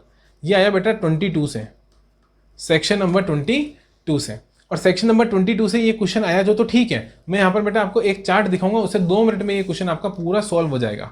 अमेंडमेंट बुकलेट में ऑलरेडी ये चार्ट मैंने डाला हुआ है। अभी तक अगर बेटा आपने अमेंडमेंट बुकलेट डाउनलोड नहीं करी है तो ये अमेंडमेंट बुकलेट, जिसके अंदर शानदार तरीके से बेटा डायग्राम के थ्रू सारे के सारे अमेंडमेंट्स मैंने करवा रखे हैं, इसको आप डाउनलोड कर सकते हो वेबसाइट से। लिंक बेटा आपके पास स्क्रीन पर भी आ रहा है और आपको डिस्क्रिप्शन में भी मिल जाएगा, वहां जाकर आप फटाफट से क्या कर लो, इसको डाउनलोड कर लो। ओके सर, बेटा मेरे को रजिस्ट्रेशन चैप्टर पे जाना है, क्योंकि रजिस्ट्रेशन चैप्टर के अंदर मैंने बहुत ही शानदार तरीके से क्या डाल रखा है बताओ, एक डायग्राम डाल रखा है जिसके अंदर आपको ये पूरा क्वेश्चन सॉल्व हो जाएगा। ओके सर फटाफट चले, हाँ चलो सर रजिस्ट्रेशन वाले चैप्टर पे चलो। एग्जामिशन आ गया, एग्जामिशन के बाद कौन सा चैप्टर आता है, रजिस्ट्रेशन वाला निकलना नीचे बेटा, place of supply. Place of supply के बाद कौन सा चैप्टर आएगा, देखो देखो देखो देखो, ये तो प्लेस ऑफ सप्लाई चल रहा है सर अभी तक। ये value of supply, value of supply के बाद क्या आएगा? अरे बताओ भाई, वैल्यू ऑफ सप्लाई, ये सर ये वही चल रहा है अभी तक, आईटीसी। आईटीसी, हाँ, इनपुट टैक्स क्रेडिट, बहुत शानदार तरीके से सॉल्व करता है, याद है ना? ये आ गया बेटा रजिस्ट्रेशन, ये आ गया आपका रजिस्ट्रेशन। अब मेरी बात को सुनो, यहाँ पर मैंने ऑलरेडी कुछ कर रखा है बेटा, पढ़ाते वक्त नोटिंग कर रखी है। इस नोटिंग को मैं 2 मिनट आप लोगों के लिए हटा देता हूँ और फिर मैं आपको पढ़ा के दिखाता हूँ कि मैंने क्या पढ़ा रखा है। इधर सुनो, स्पेशल कैटेगरी स्टेट कौन से होते हैं, सारे बच्चे बताएंगे। सर स्पेशल कैटेगरी स्टेट होते हैं बेटा सिर्फ और सिर्फ कितने? वह स्पेशल कैटेगरी स्टेट होते हैं सिर्फ और सिर्फ मालिक 4। कितने? 4। याद करो मेरे साथ साथ, मणिपुर, मिजोरम, नागालैंड, त्रिपुरा। क्या बोला? मणिपुर, मिजोरम, नागालैंड, त्रिपुरा। उसके बाद आता है बेटा एपी, यूके, मेघा, सिक्किम। क्या आता है? एपी, यूके, मेघा और Sikkim. Okay sir, AP, UK, Megha और सिक्किम, कोई दिक्कत की बात नहीं सर, कोई दिक्कत की बात नहीं। एपी, यूके, मेघा और सिक्किम, ये रहा बेटा, एपी, यूके, मेघा, सिक्किम। उसके बाद आता है पौंडीचेरी और तेलंगाना, पौंडीचेरी और तेलंगाना। तो मैंने टोटल क्या बोला? मैंने बोला मणिपुर, मिजोरम, नागालैंड, त्रिपुरा, एपी, यूके, मेघा, सिक्किम, पौंडीचेरी, तेलंगाना। कोई दिक्कत नहीं सर। स्पेशल कैटेगरी स्टेट लेकिन बेटा कौन से होते हैं? सिर्फ और सिर्फ ये 4। यहां पर लिमिट बेटा 10 लाख होती है, चाहे गुड्स दो चाहे सर्विस दो। क्या बात कर रहे हो सर? हाँ, यहां पर गुड्स हो चाहे सर्विस हो, लिमिट ऑलवेज कितनी होगी बेटा? 10 लाख रुपीज। क्या बोला मैंने? लिमिट ऑलवेज कितनी होगी? 10 लाख रुपीज। कोई दिक्कत नहीं सर। उसके बाद बेटा ये दूसरे कैटेगरी ऑफ स्टेट्स हैं। गवर्नमेंट ने बोला साहब यहां पर हम लिमिट रखेंगे 20 लाख, चाहे गुड्स हो चाहे सर्विस हो। यहां पर लिमिट होगी 20 लाख, चाहे गुड्स हो चाहे सर्विस हो। सर चाहे पान मसाला हो, कुछ भी हो, कुछ भी हो, किसी का भी ट्रेडर हो, लिमिट 20 लाख ही होगी। और तीसरा होता है बेटा रेस्ट ऑफ स्टेट्स। तीसरा कौन सा केस होता है बेटा? तीसरा केस होता है रेस्ट ऑफ स्टेट्स, मतलब बाकी बचे हुए स्टेट्स। सर बाकी बचे हुए स्टेट्स में कौन कौन से स्टेट आते हैं? सारे। इनके अलावा मणिपुर, मिजोरम, नागालैंड, त्रिपुरा की बात हो गई। हाँ सर हो गई। इसके बाद कौन बचता है बेटा? AP, UK, Megha, Sikkim, Pondicherry, Telangana. इसकी बात भी हो गई। हाँ सर इसकी बात भी हो गई। इनके अलावा जितने भी स्टेट हैं, जैसे राजस्थान, यूपी, मध्य प्रदेश, महाराष्ट्र, वेस्ट बंगाल, गुजरात, बहुत सारे स्टेट हैं, वो सब कहाँ आएंगे? वो सब यहाँ आएंगे, रेस्ट ऑफ स्टेट्स। यहां पर बेटा अपन ने सबसे पहले देखा कि अगर रेस्ट ऑफ स्टेट्स के अंदर आप सर्विस दे रहे हो तो बेटा 20 लाख भूल जाओ, फिर लिमिट कितनी हो जाएगी? 20 लाख। फिर दूसरी चीज भूल ही जाओ, कुछ गुड्स दे रहे हो क्या? हाँ, गुड्स में बेटा टिप, तबैको, पान मसाला, आइसक्रीम। क्या बोला? तबैको, आइसक्रीम और पान मसाला। हाँ सर 20 लाख। आपकी लिमिट कितनी है? 20 लाख। गुड्स के साथ में सर्विस भी दे रहे हो? गुड्स के साथ में सर्विस भी दे रहे हो? हाँ सर दे रहे हैं, 20 लाख। सिर्फ गुड्स दे रहे हो? 40 लाख। एक्सक्लूसिव गुड्स, बेटा 1 रुपए की भी सर्विस नहीं देनी है। अगर आप एक्सक्लूसिव गुड्स के अंदर हो, 1 रुपए की भी सर्विस नहीं देते हो, तो आपकी लिमिट कितनी रहेगी? 40 लाख। तो रेस्ट ऑफ द स्टेट्स में बेटा सर्विस बोले तो 20 लाख, सर्विस 20 लाख, सर्विस दिखते ही 20 लाख, टिप दिखते ही 20 लाख, और एक्सक्लूसिव गुड्स 40 लाख। इस डायग्राम में मजा आया कि नहीं आया बताओ? Special category always 10, other than ये वाले स्पेशल कैटेगरी ऑलवेज 10, ऑलवेज 20। कोई दिक्कत नहीं सर। आ जाओ बेटा क्वेश्चन के ऊपर, 2 मिनट में आपका क्वेश्चन खत्म होने वाला है। क्या बोल रहा हूँ मैं? इधर आओ। पहला केस क्या था? पहला केस था एचपी। क्या स्पेशल कैटेगरी है क्या? नहीं। अच्छा, क्या एपी, यूके, मेघा, सिक्किम, पौंडीचेरी, तेलंगाना है क्या? नहीं। Okay sir. पान मसाला है क्या? हाँ। कहाँ पर आएगा बेटा? ये केस यहाँ पर आएगा। देखो ये केस कहाँ पर कवर हो रहा है? ये केस कवर हो रहा है मालिक यहाँ पर, ये देखो यहाँ पे कवर हो रहा है साहब, यहाँ। रेस्ट ऑफ द स्टेट से क्या? हिमाचल प्रदेश। हाँ सर हिमाचल प्रदेश। और उसके अंदर भी किस में? इसमें रेस्ट ऑफ द स्टेट्स, और रेस्ट ऑफ द स्टेट्स में पान मसाला। तो लिमिट कितनी हो गई? 20 लाख। लिमिट 20 लाख हो गई। अब इसका टर्नओवर कितना है देख लें। हाँ सर इसका टर्नओवर कितना है? इसका टर्नओवर बेटा 24 लाख। 20 लाख से ऊपर है क्या? हाँ। रजिस्ट्रेशन कराना है क्या? हाँ। आपको सिर्फ वो डायग्राम ही समझाना है बेटा, वो डायग्राम बनाकर आ जाओगे आपको पूरे नंबर मिल जाएंगे। डायग्राम बनाकर आओ या फिर उसको टेक्स्ट में लिख कर आ जाओ, कोई दिक्कत नहीं, आप जैसे चाहो लिख सकते हो। अगर आप पैराग्राफ फॉर्म में लिखना चाहते हो लिख दो, अगर आप डायग्राम बनाना चाहते हो डायग्राम बना दो, और उसके बाद में लिखो सब according to the provisions discussed above. क्या लिखोगे? According to the provisions discussed above, क्योंकि यहाँ पर टर्नओवर बेटा applicable limit is 20 lakhs and the turnover is more than 20 lakhs, therefore happy limited of Himachal Pradesh is required to get registered under GST. उसके बाद बेटा अक्की limited Assam. अब मुझे बेटा आसाम कहीं पर भी स्पेशल कैटेगरी में आता है क्या? नहीं। मणिपुर, मिजोरम, नागालैंड, त्रिपुरा नहीं आता। एपी, यूके, मेघा, सिक्किम, पौंडीचेरी, तेलंगाना यहाँ पर भी नहीं आता। तो लिमिट यानी रेस्ट ऑफ द स्टेट्स। हाँ, और रेस्ट ऑफ द स्टेट में टैक्सेबल सर्विस। ओ, रेस्ट ऑफ द स्टेट में सर्विस मतलब यहाँ पे और यहाँ में यहाँ पे लिमिट कितनी लग गई 20 लाख, लिमिट कितनी लग गई बोलो 20 लाख। और बेटा लिमिट 20 लाख लग गई तो अकॉर्डिंगली आपका टर्नओवर देख लो कितना है 25। ओ यहाँ पर भी रजिस्ट्रेशन कराना पड़ेगा, तो रजिस्ट्रेशन इज रिक्वायर्ड। फिर तीसरा है बेटा आसाम, वही ऊपर वाली बात, आसाम स्पेशल कैटेगरी में आता है क्या? नहीं, तो कहाँ पर आएगा? Rest of the states. और गुड्स और सर्विस दोनों, ओ यानी बेटा ये कहाँ पर फॉल कर रहा है? देखो ये फॉल कर रहा है यहाँ पर, रेस्ट ऑफ द स्टेट्स, हाँ, और गुड्स और सर्विस दोनों, मतलब कि ये वाला केस नंबर 3। लिमिट कितनी है देखो फटाफट 20 लाख। तो देखो इसका टर्नओवर कितना है? 20 लाख से ज़्यादा है क्या? फटाफट बताओ, टर्नओवर 20 लाख से ज़्यादा है क्या? हाँ सर 30 लाख। तो रजिस्ट्रेशन कराना है क्या? रजिस्ट्रेशन यहाँ पर भी कराना है। तो तीनों ही केसेस के अंदर रजिस्ट्रेशन कराकर चलना पड़ेगा। बोलो कोई दिक्कत है क्या यहाँ तक? सर यहाँ पर कोई भी दिक्कत नहीं है, ठीक है बेटा। अब सुनो, आप फटाफट से एक ब्रेक ले लो बेटा, 1 घंटा 15 मिनट हो रहा है, अपन ज़्यादा नहीं 5 मिनट का ब्रेक लेंगे ताकि मैं पानी पी लूँ, है ना। कंटिन्यूस बोल रहा हूँ ना इतनी देर से, इसलिए बेटा 5 मिनट का ब्रेक लेंगे, आप पानी पी के आ जाओ।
आ जाओ बेटा, चालू हो गया?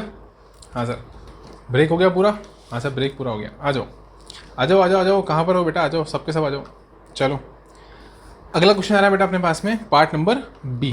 पार्ट नंबर बी अपन ने कहाँ कंप्लीट करा था बेटा? क्वेश्चन नंबर 3 का पार्ट नंबर ए अपन ने कंप्लीट कर लिया था, अब उनको पार्ट नंबर बी कंप्लीट करना है। चलो फटाफट से कंप्लीट कर लेते हैं, कोई दिक्कत की बात नहीं है। क्या बोल रहे हैं? Angira limited is a supplier of taxable goods in Karnataka. बेटा कहाँ पर बेच रहा है? कर्नाटका में बेच रहा है। क्या बेच रहा है? टैक्सेबल गुड्स बेच रहा है। It got registered under GST in the months of September. बेटा कौन से महीने के अंदर रजिस्ट्रेशन करवाया है? सितंबर मंथ के अंदर यहाँ पर इन्होंने रजिस्ट्रेशन करवाया है। It got registered under GST in the month of September and wishes to pay its IGST liability for the month. और बेटा वो अपनी आईजीएसटी लाइबिलिटी उस महीने के लिए पे करना चाहता है। देखो अगर रजिस्ट्रेशन करवाया तो टैक्स बना होगा, टैक्स आउटपुट लाइबिलिटी बनी होगी, तो बेटा टैक्स तो पे करना पड़ेगा। Since it is making the GST payment for the first time, बेटा पहली बार टैक्स का पेमेंट कर रहा है। It is of the view, इसको ऐसा लगता है कि it needs to mandatorily has the online banking facility to make the payment of GST. मतलब ये कि जीएसटी का पेमेंट करने के लिए साहब ऑनलाइन बैंकिंग फैसिलिटी होना ज़रूरी है, ऐसा इसको लगता है। Offline payment is not permitted under GST. ओ हो साहब, गलत फहमी हो गई, इनको गलत फहमी हो रखी है साहब, और ये कह रहे हैं कि आप कौन सा पेमेंट नहीं कर सकते जीएसटी के अंदर। बेटा ऑफलाइन पेमेंट आप जीएसटी में नहीं कर सकते, ऐसा इनको लगता है, ठीक है। You are required to appraise Angina Limited regarding the various modes of deposit in the electronic cash ledger. Further, advise it with regard to the following issues. Question क्या बोल रहा है कि साहब बताओ उनको कि इलेक्ट्रॉनिक कैश लेजर में पैसा कहाँ कहाँ से डिपॉजिट कराया जा सकता है, कहाँ कहाँ से आपकी इलेक्ट्रॉनिक क्रेडिट लेजर में पैसा डिपॉजिट कराया जा सकता है। कहाँ? इलेक्ट्रॉनिक कैश लेजर में। क्या बोला? इलेक्ट्रॉनिक कैश लेजर में, क्रेडिट लेजर नहीं साहब, कैश लेजर बोला मैंने। कैश लेजर में कहाँ कहाँ से पैसा जमा कराया जा सकता है, प्लस कुछ बातें और बताओ, जैसे कि क्या मैनुअल चालान बनाना अलाउड है जीएसटी के अंदर? क्या जीएसटी के अंदर मैनुअल चालान बनाना अलाउड है? और दूसरा, वैलिडिटी पीरियड कितनी होती है चालान की? ठीक है, बता देंगे साहब। इसमें क्या हो गया? थ्योरी क्वेश्चन बेटा, प्रैक्टिकल नहीं है, थ्योरी है। देखो यहाँ तक जितना भी था साहब वो प्रैक्टिकल था, जैसे अपने रजिस्ट्रेशन वाला भी अपने डायग्राम देखा था वो प्रैक्टिकल था। उसके ऊपर टाइम ऑफ सप्लाई देखा था, उसमें भी कोई दिक्कत की बात नहीं है। टाइम ऑफ सप्लाई का प्रोविजन लेकर आएंगे, where the invoice is not issued within the time period as per the provisions of section number 30 subsection number 2 read with rule number 47 if the invoice is not issued within the time limit, the time of supply will be as follows. क्या बेटा? Date of provision of service or date of payment, whichever is earlier. In the following case, as the date of payment is in December and the date of provision of service is 5th September, earlier is 5th September, therefore the time of supply will be 5th September. ऐसे अपन इसका answer कर आएंगे। ये भी theory था इस तरीके से, लेकिन ये प्रोविजन प्रैक्टिकल था। उसी तरीके से बेटा ये प्रोसीजरल पार्ट से है और थ्योरी क्वेश्चन है। क्या बोल रहे हैं कि इलेक्ट्रॉनिक कैश लेजर में, ये देखो इलेक्ट्रॉनिक कैश लेजर में कहाँ कहाँ से पैसा डिपॉजिट कराया जा सकता है, और इन दो चीज़ों के आंसर मांग रहे हैं कि क्या जीएसटी में मैनुअल चालान बनाना अलाउड है, और दूसरी चीज़ कि अगर चालान है, अगर चालान बनाया तो उसकी वैलिडिटी पीरियड कितना है, मतलब कितने दिन तक वो वैलिड रहेगा। कोई दिक्कत नहीं सर, यहाँ तो कोई दिक्कत नहीं है। चलो फट, अगर क्वेश्चन समझ में आ गया तो फिर आंसर तो बेटा 2 मिनट में अपन निकाल लेंगे। आ जाओ, पहला बेटा क्या लिखेंगे? डिपॉजिट मोड्स ऑफ, क्या लिखेंगे? Modes of deposit. अपन अच्छे से लिखेंगे बेटा, क्या लिखेंगे? Modes of deposit into the, बोलो, into the electronic cash ledger. यानी कि बेटा इलेक्ट्रॉनिक कैश लेजर में डिपॉजिट कराने के कौन कौन से मोड्स अवेलेबल हैं, सारे बच्चे बताएंगे। पहले नंबर पे कौन सा आएगा बेटा? बहुत ही सिंपल है बेटा, इंटरनेट बैंकिंग। बस इंटरनेट बैंकिंग। आप अपने वो नहीं होती नेट बैंकिंग, हाँ वही वाली बात कर रहा हूँ मैं। इंटरनेट बैंकिंग बेटा थ्रू ऑथराइज्ड बैंक, हर किसी बैंक से नहीं बेटा, ऑथराइज्ड बैंक होना चाहिए, ठीक है ना। थ्रू ऑथराइज्ड बैंक, यानी ऑथराइज्ड बैंक से अगर मैं बेटा पेमेंट करूँगा किसका? इंटरनेट बैंकिंग का, तो वो अलाउड है। दूसरे नंबर पे बेटा आप चाहो तो आपका debit card and credit card का इस्तेमाल भी कर सकते हो। तो debit card and credit card of बेटा ऑथराइज्ड बैंक, हर किसी का नहीं होना चाहिए। ऑथराइज्ड में सारे लगभग आपके मेन जितने भी ना वो सब ऑथराइज्ड में आ जाते हैं। आपका स्टेट बैंक ऑफ इंडिया हो गया, HDFC हो गया, ICICI हो गया बेटा, एक्सिस बैंक हो गया, और भी अगर कोई बैंक है मेन बैंक, जैसे PNB हो गया, पंजाब नेशनल बैंक हो गया, है ना। तो जो मेन बैंक है बेटा वो सारे ऑथराइज्ड बैंक है, तो टेंशन लेने की जरूरत नहीं है। ऑथराइज्ड बैंक, ठीक है sir, authorised through an authorised bank, कोई दिक्कत नहीं सर। तीसरे नंबर पे क्या आएगा बोला मैंने? इंटरनेट बैंकिंग आ गया, डेबिट नोट, क्रेडिट नोट आ गया। सोचो इसके अलावा क्या हो सकता है सर? इसके अलावा क्या हो सकता है? इसके अलावा NEFT, RTGS, अरे हाँ sir, NEFT and RTGS of any bank, किसी भी बैंक से करा लो साहब, जहाँ पर भी आपके पास खाता है वहाँ से आप करा सकते हो। क्या करा सकते हो? NEFT और RTGS भी करा सकते हो। देखो बेटा ऑनलाइन लगभग मैंने बता दिए, इंटरनेट बैंकिंग बता दिया, डेबिट कार्ड क्रेडिट कार्ड बता दिया, NEFT RTGS बता दिया। इसके अलावा भी कुछ है क्या सर?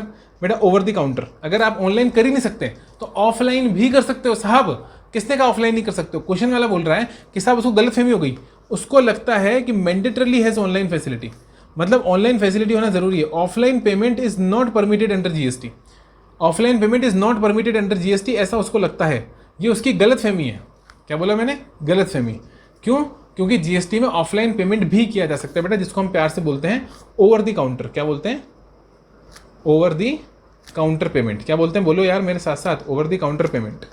तो बेटा ओवर दी काउंटर पेमेंट कर सकते हैं क्या? हाँ, ओवर दी काउंटर पेमेंट कर सकते हो ऑथराइज्ड बैंक के थ्रू, कोई दिक्कत नहीं है। Over the counter payment through authorised bank, through authorised bank with the help of challan, with the challan, challan से कर सकते हो बेटा। लेकिन एक बार ध्यान रखना, जो पेमेंट कर सकते हो कितना कर सकते हो बेटा? With the challan only up to rupees, मेरे साथ साथ बोलेंगे सारे बच्चे, 10,000 पर चालान पर टैक्स पीरियड, 10,000 पर चालान पर टैक्स पीरियड। मेरे साथ साथ बोलो फटाफट फटाफट, अरे बोलो यार, 10,000 पर चालान पर टैक्स पीरियड।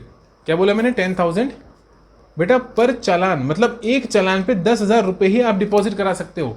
क्या बोला? एक चालान पे 10,000 रुपये ही डिपॉजिट करा सकते हो पर टैक्स पीरियड, एक टैक्स पीरियड में, एक टैक्स पीरियड में। ओके सर, समझ में आ गई बात। पर चालान पर टैक्स पीरियड थ्रू, अब वो आप चाहो जिससे डिपॉजिट करा सकते हो बेटा, थ्रू कैश भी करा सकते हो, आप चाहो तो आप अपने क्या बोलते हैं उसको, चेक, कैश भी करा सकते हो, चेक भी करा सकते हो, CHEAQUE। और बेटा आपके पास होता है डिमांड ड्राफ्ट, क्या होता है? DD बनाते थे ना पहले ICAI की, है ना, पुराने टाइम की बात है। आप तो नए बच्चे हो, आप तो वो करते होंगे फॉर्म ऑनलाइन, हाँ SSP पोर्टल से। अब बेटा SSP पोर्टल हो गया, हमारे टाइम पे SSP पोर्टल नहीं होता था, तो हमें बैंक जाके DD बनानी पड़ती थी, फिर वो DD जाती थी हमारे रीजनल ब्रांच पर। जैसे हमारे CIRC तो यहाँ पर कानपुर लगता है, तो कानपुर भेजनी पड़ती थी। ओके सर, समझ में आ गई बात। तो मैंने क्या बोला वो बताओ यार, आप फटाफट बातों में लगा देते हो, हैं इधर आओ। इंटरनेट बैंकिंग, हाँ sir, debit card, credit card, NEFT, RTGS और over the counter payment through authorised bank with the challan only up to 10,000 पर चालान पर टैक्स पीरियड। इसका मतलब ये हुआ सर 20,000 की लाइबिलिटी है तो 2 चालान बनाने पड़ेंगे। कितने चालान? 2 चालान, है ना, पर टैक्स पीरियड। थ्रू कैश भी डिपॉजिट करा सकते हो, चेक है तो चेक से करा सकते हो, DD है तो DD भी बनवा सकते हो, कोई दिक्कत की बात नहीं है बेटा। ये थे मोड्स ऑफ पेमेंट। क्या थे? मोड्स ऑफ पेमेंट, कोई दिक्कत नहीं। अगला क्वेश्चन मेरे से वो क्या पूछ रहा है कि बेटा are manual challan sir allowed under GST। अगला क्वेश्चन वो पूछ रहा है क्या मैनुअल चालान अलाउड है? बेटा मैनुअल चालान अलाउड नहीं है। तो मैं क्या लिखूंगा? मैं लिखूंगा कि sir manual challans are not allowed under GST। क्या लिखूंगा बोलो? Manual चालान्स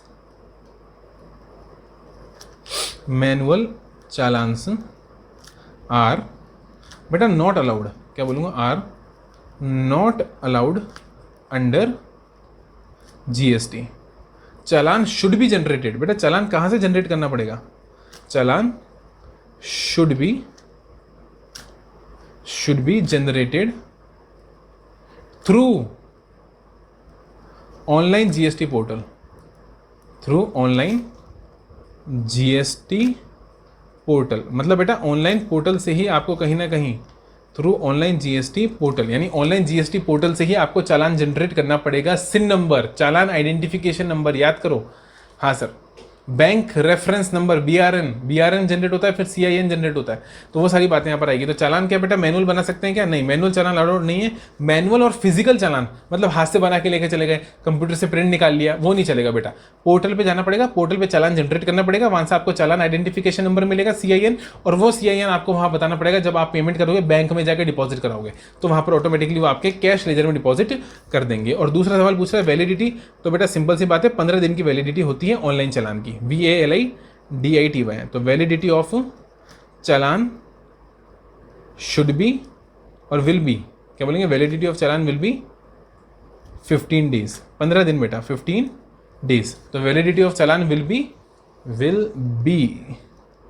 15 days. कोई दिक्कत नहीं सर थोड़ी जगह तो करो, अरे यार लो, विल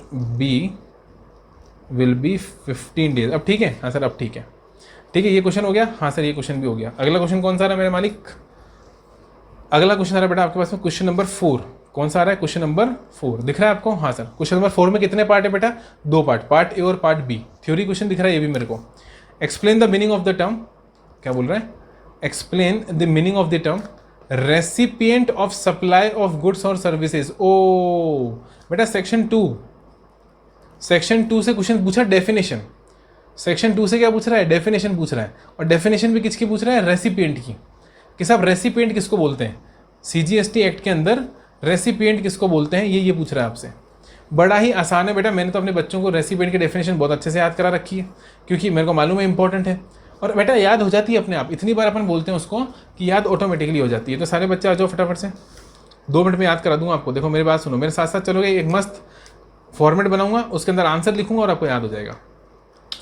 रेसिपिएंट किसको बोलते हैं? इधर आओ। Recipient, RECIPIENT, recipient of goods और सर्विसेज। गुड्स और सर्विसेज, बेटा पैसे देते हो क्या? आपने अगर गुड्स और सर्विस ली है, आप अगर रेसिपिएंट हो तो पैसे दिए हैं क्या? हाँ सर दिए हैं। तो बेटा अगर पैसे दिए हैं, अगर पैसे दिए हैं, मेरी बात को ध्यान से सुनना, अगर पैसे दिए हैं तो मैं क्या बोलूँगा पता है? मैं बोलूँगा कि where consideration has been paid. क्या बोलेंगे? Where consideration is paid. सबसे इंपॉर्टेंट होता है बेटा कंसिडरेशन, सबसे इंपॉर्टेंट वर्ड है कंसिडरेशन। तो where consideration is paid for the supply of goods और सर्विसेज। क्या बोला मैंने? For the supply of goods और सर्विसेज, गुड्स और services. Where consideration is paid for the supply of goods or services, the person pays the consideration. क्या बोलेंगे? The person pays the consideration. The person pays the consideration. बताओ कोई दिक्कत? नहीं sir कोई दिक्कत नहीं है। बिल्कुल छोटी सी बात बोली मैंने। क्या बोली? Where consideration is paid for the supply of goods और services, the person pays the consideration. इसका मतलब बेटा कि फॉर एग्जाम्पल आपने एक बच्चा है बेटा, कोई मिस्टर वाई, ये कोई स्टूडेंट है, इस स्टूडेंट की बेटा आपने फीस पे कर दी, ठीक है? स्कूल उसको सर्विस दे रहा है। स्कूल क्या दे रहा है बेटा? सर्विस। क्या कंसिडरेशन है? हाँ है ना सर, फीस। फीस पे किसने करी है? मैंने करी है, MM ने। फीस किसने पे करी है? MM ने। तो बेटा कंसिडरेशन इन्वॉल्व है? हाँ है। तो पर्सन पेज दी कंसिडरेशन। जिस पर्सन ने कंसिडरेशन पे करा, क्या बोलेंगे? पर्सन पेज दी कंसिडरेशन, मतलब जिसने कंसिडरेशन पे करा। कौन है बेटा? वो मैं हूं। तो रेसिपिएंट कौन बन गया? मैं। लेकिन सर वो सर्विस मतलब पढ़ाई तो बच्चा कर रहा है, पढ़ाई भले ही बच्चा कर रहा हो, पढ़ाई भले ही बच्चा कर रहा हो, रेसिपिएंट कौन बन गया मालिक? रेसिपिएंट मैं बन गया। क्या बात कर रहे हो सर? हाँ, पर्सन पेज द कंसिडरेशन, जो इंसान कंसिडरेशन देगा वो रेसिपिएंट बन जाएगा अगर कंसिडरेशन इन्वॉल्व्ड है तो। सर अगर कंसिडरेशन इन्वॉल्व्ड नहीं है तो क्या करेंगे? तो सुनो, आ जाओ बेटा, वो भी समझा देते हैं आपको। तो क्या लिखेंगे सर? वेयर, इधर आओ, लिखेंगे sir where consideration is not involve, मतलब वेयर कोई कंसिडरेशन नहीं है, विदाउट कंसिडरेशन है। तो where there is no consideration for the supply of goods. क्या बोला? Where there is no consideration, where there is no consideration for the supply of goods, for the supply of goods। बेटा cut रहा है क्या? हाँ sir cut रहा है, इधर आओ। लो अब दिख रहा है? हाँ सर अब दिख रहा है, ठीक है।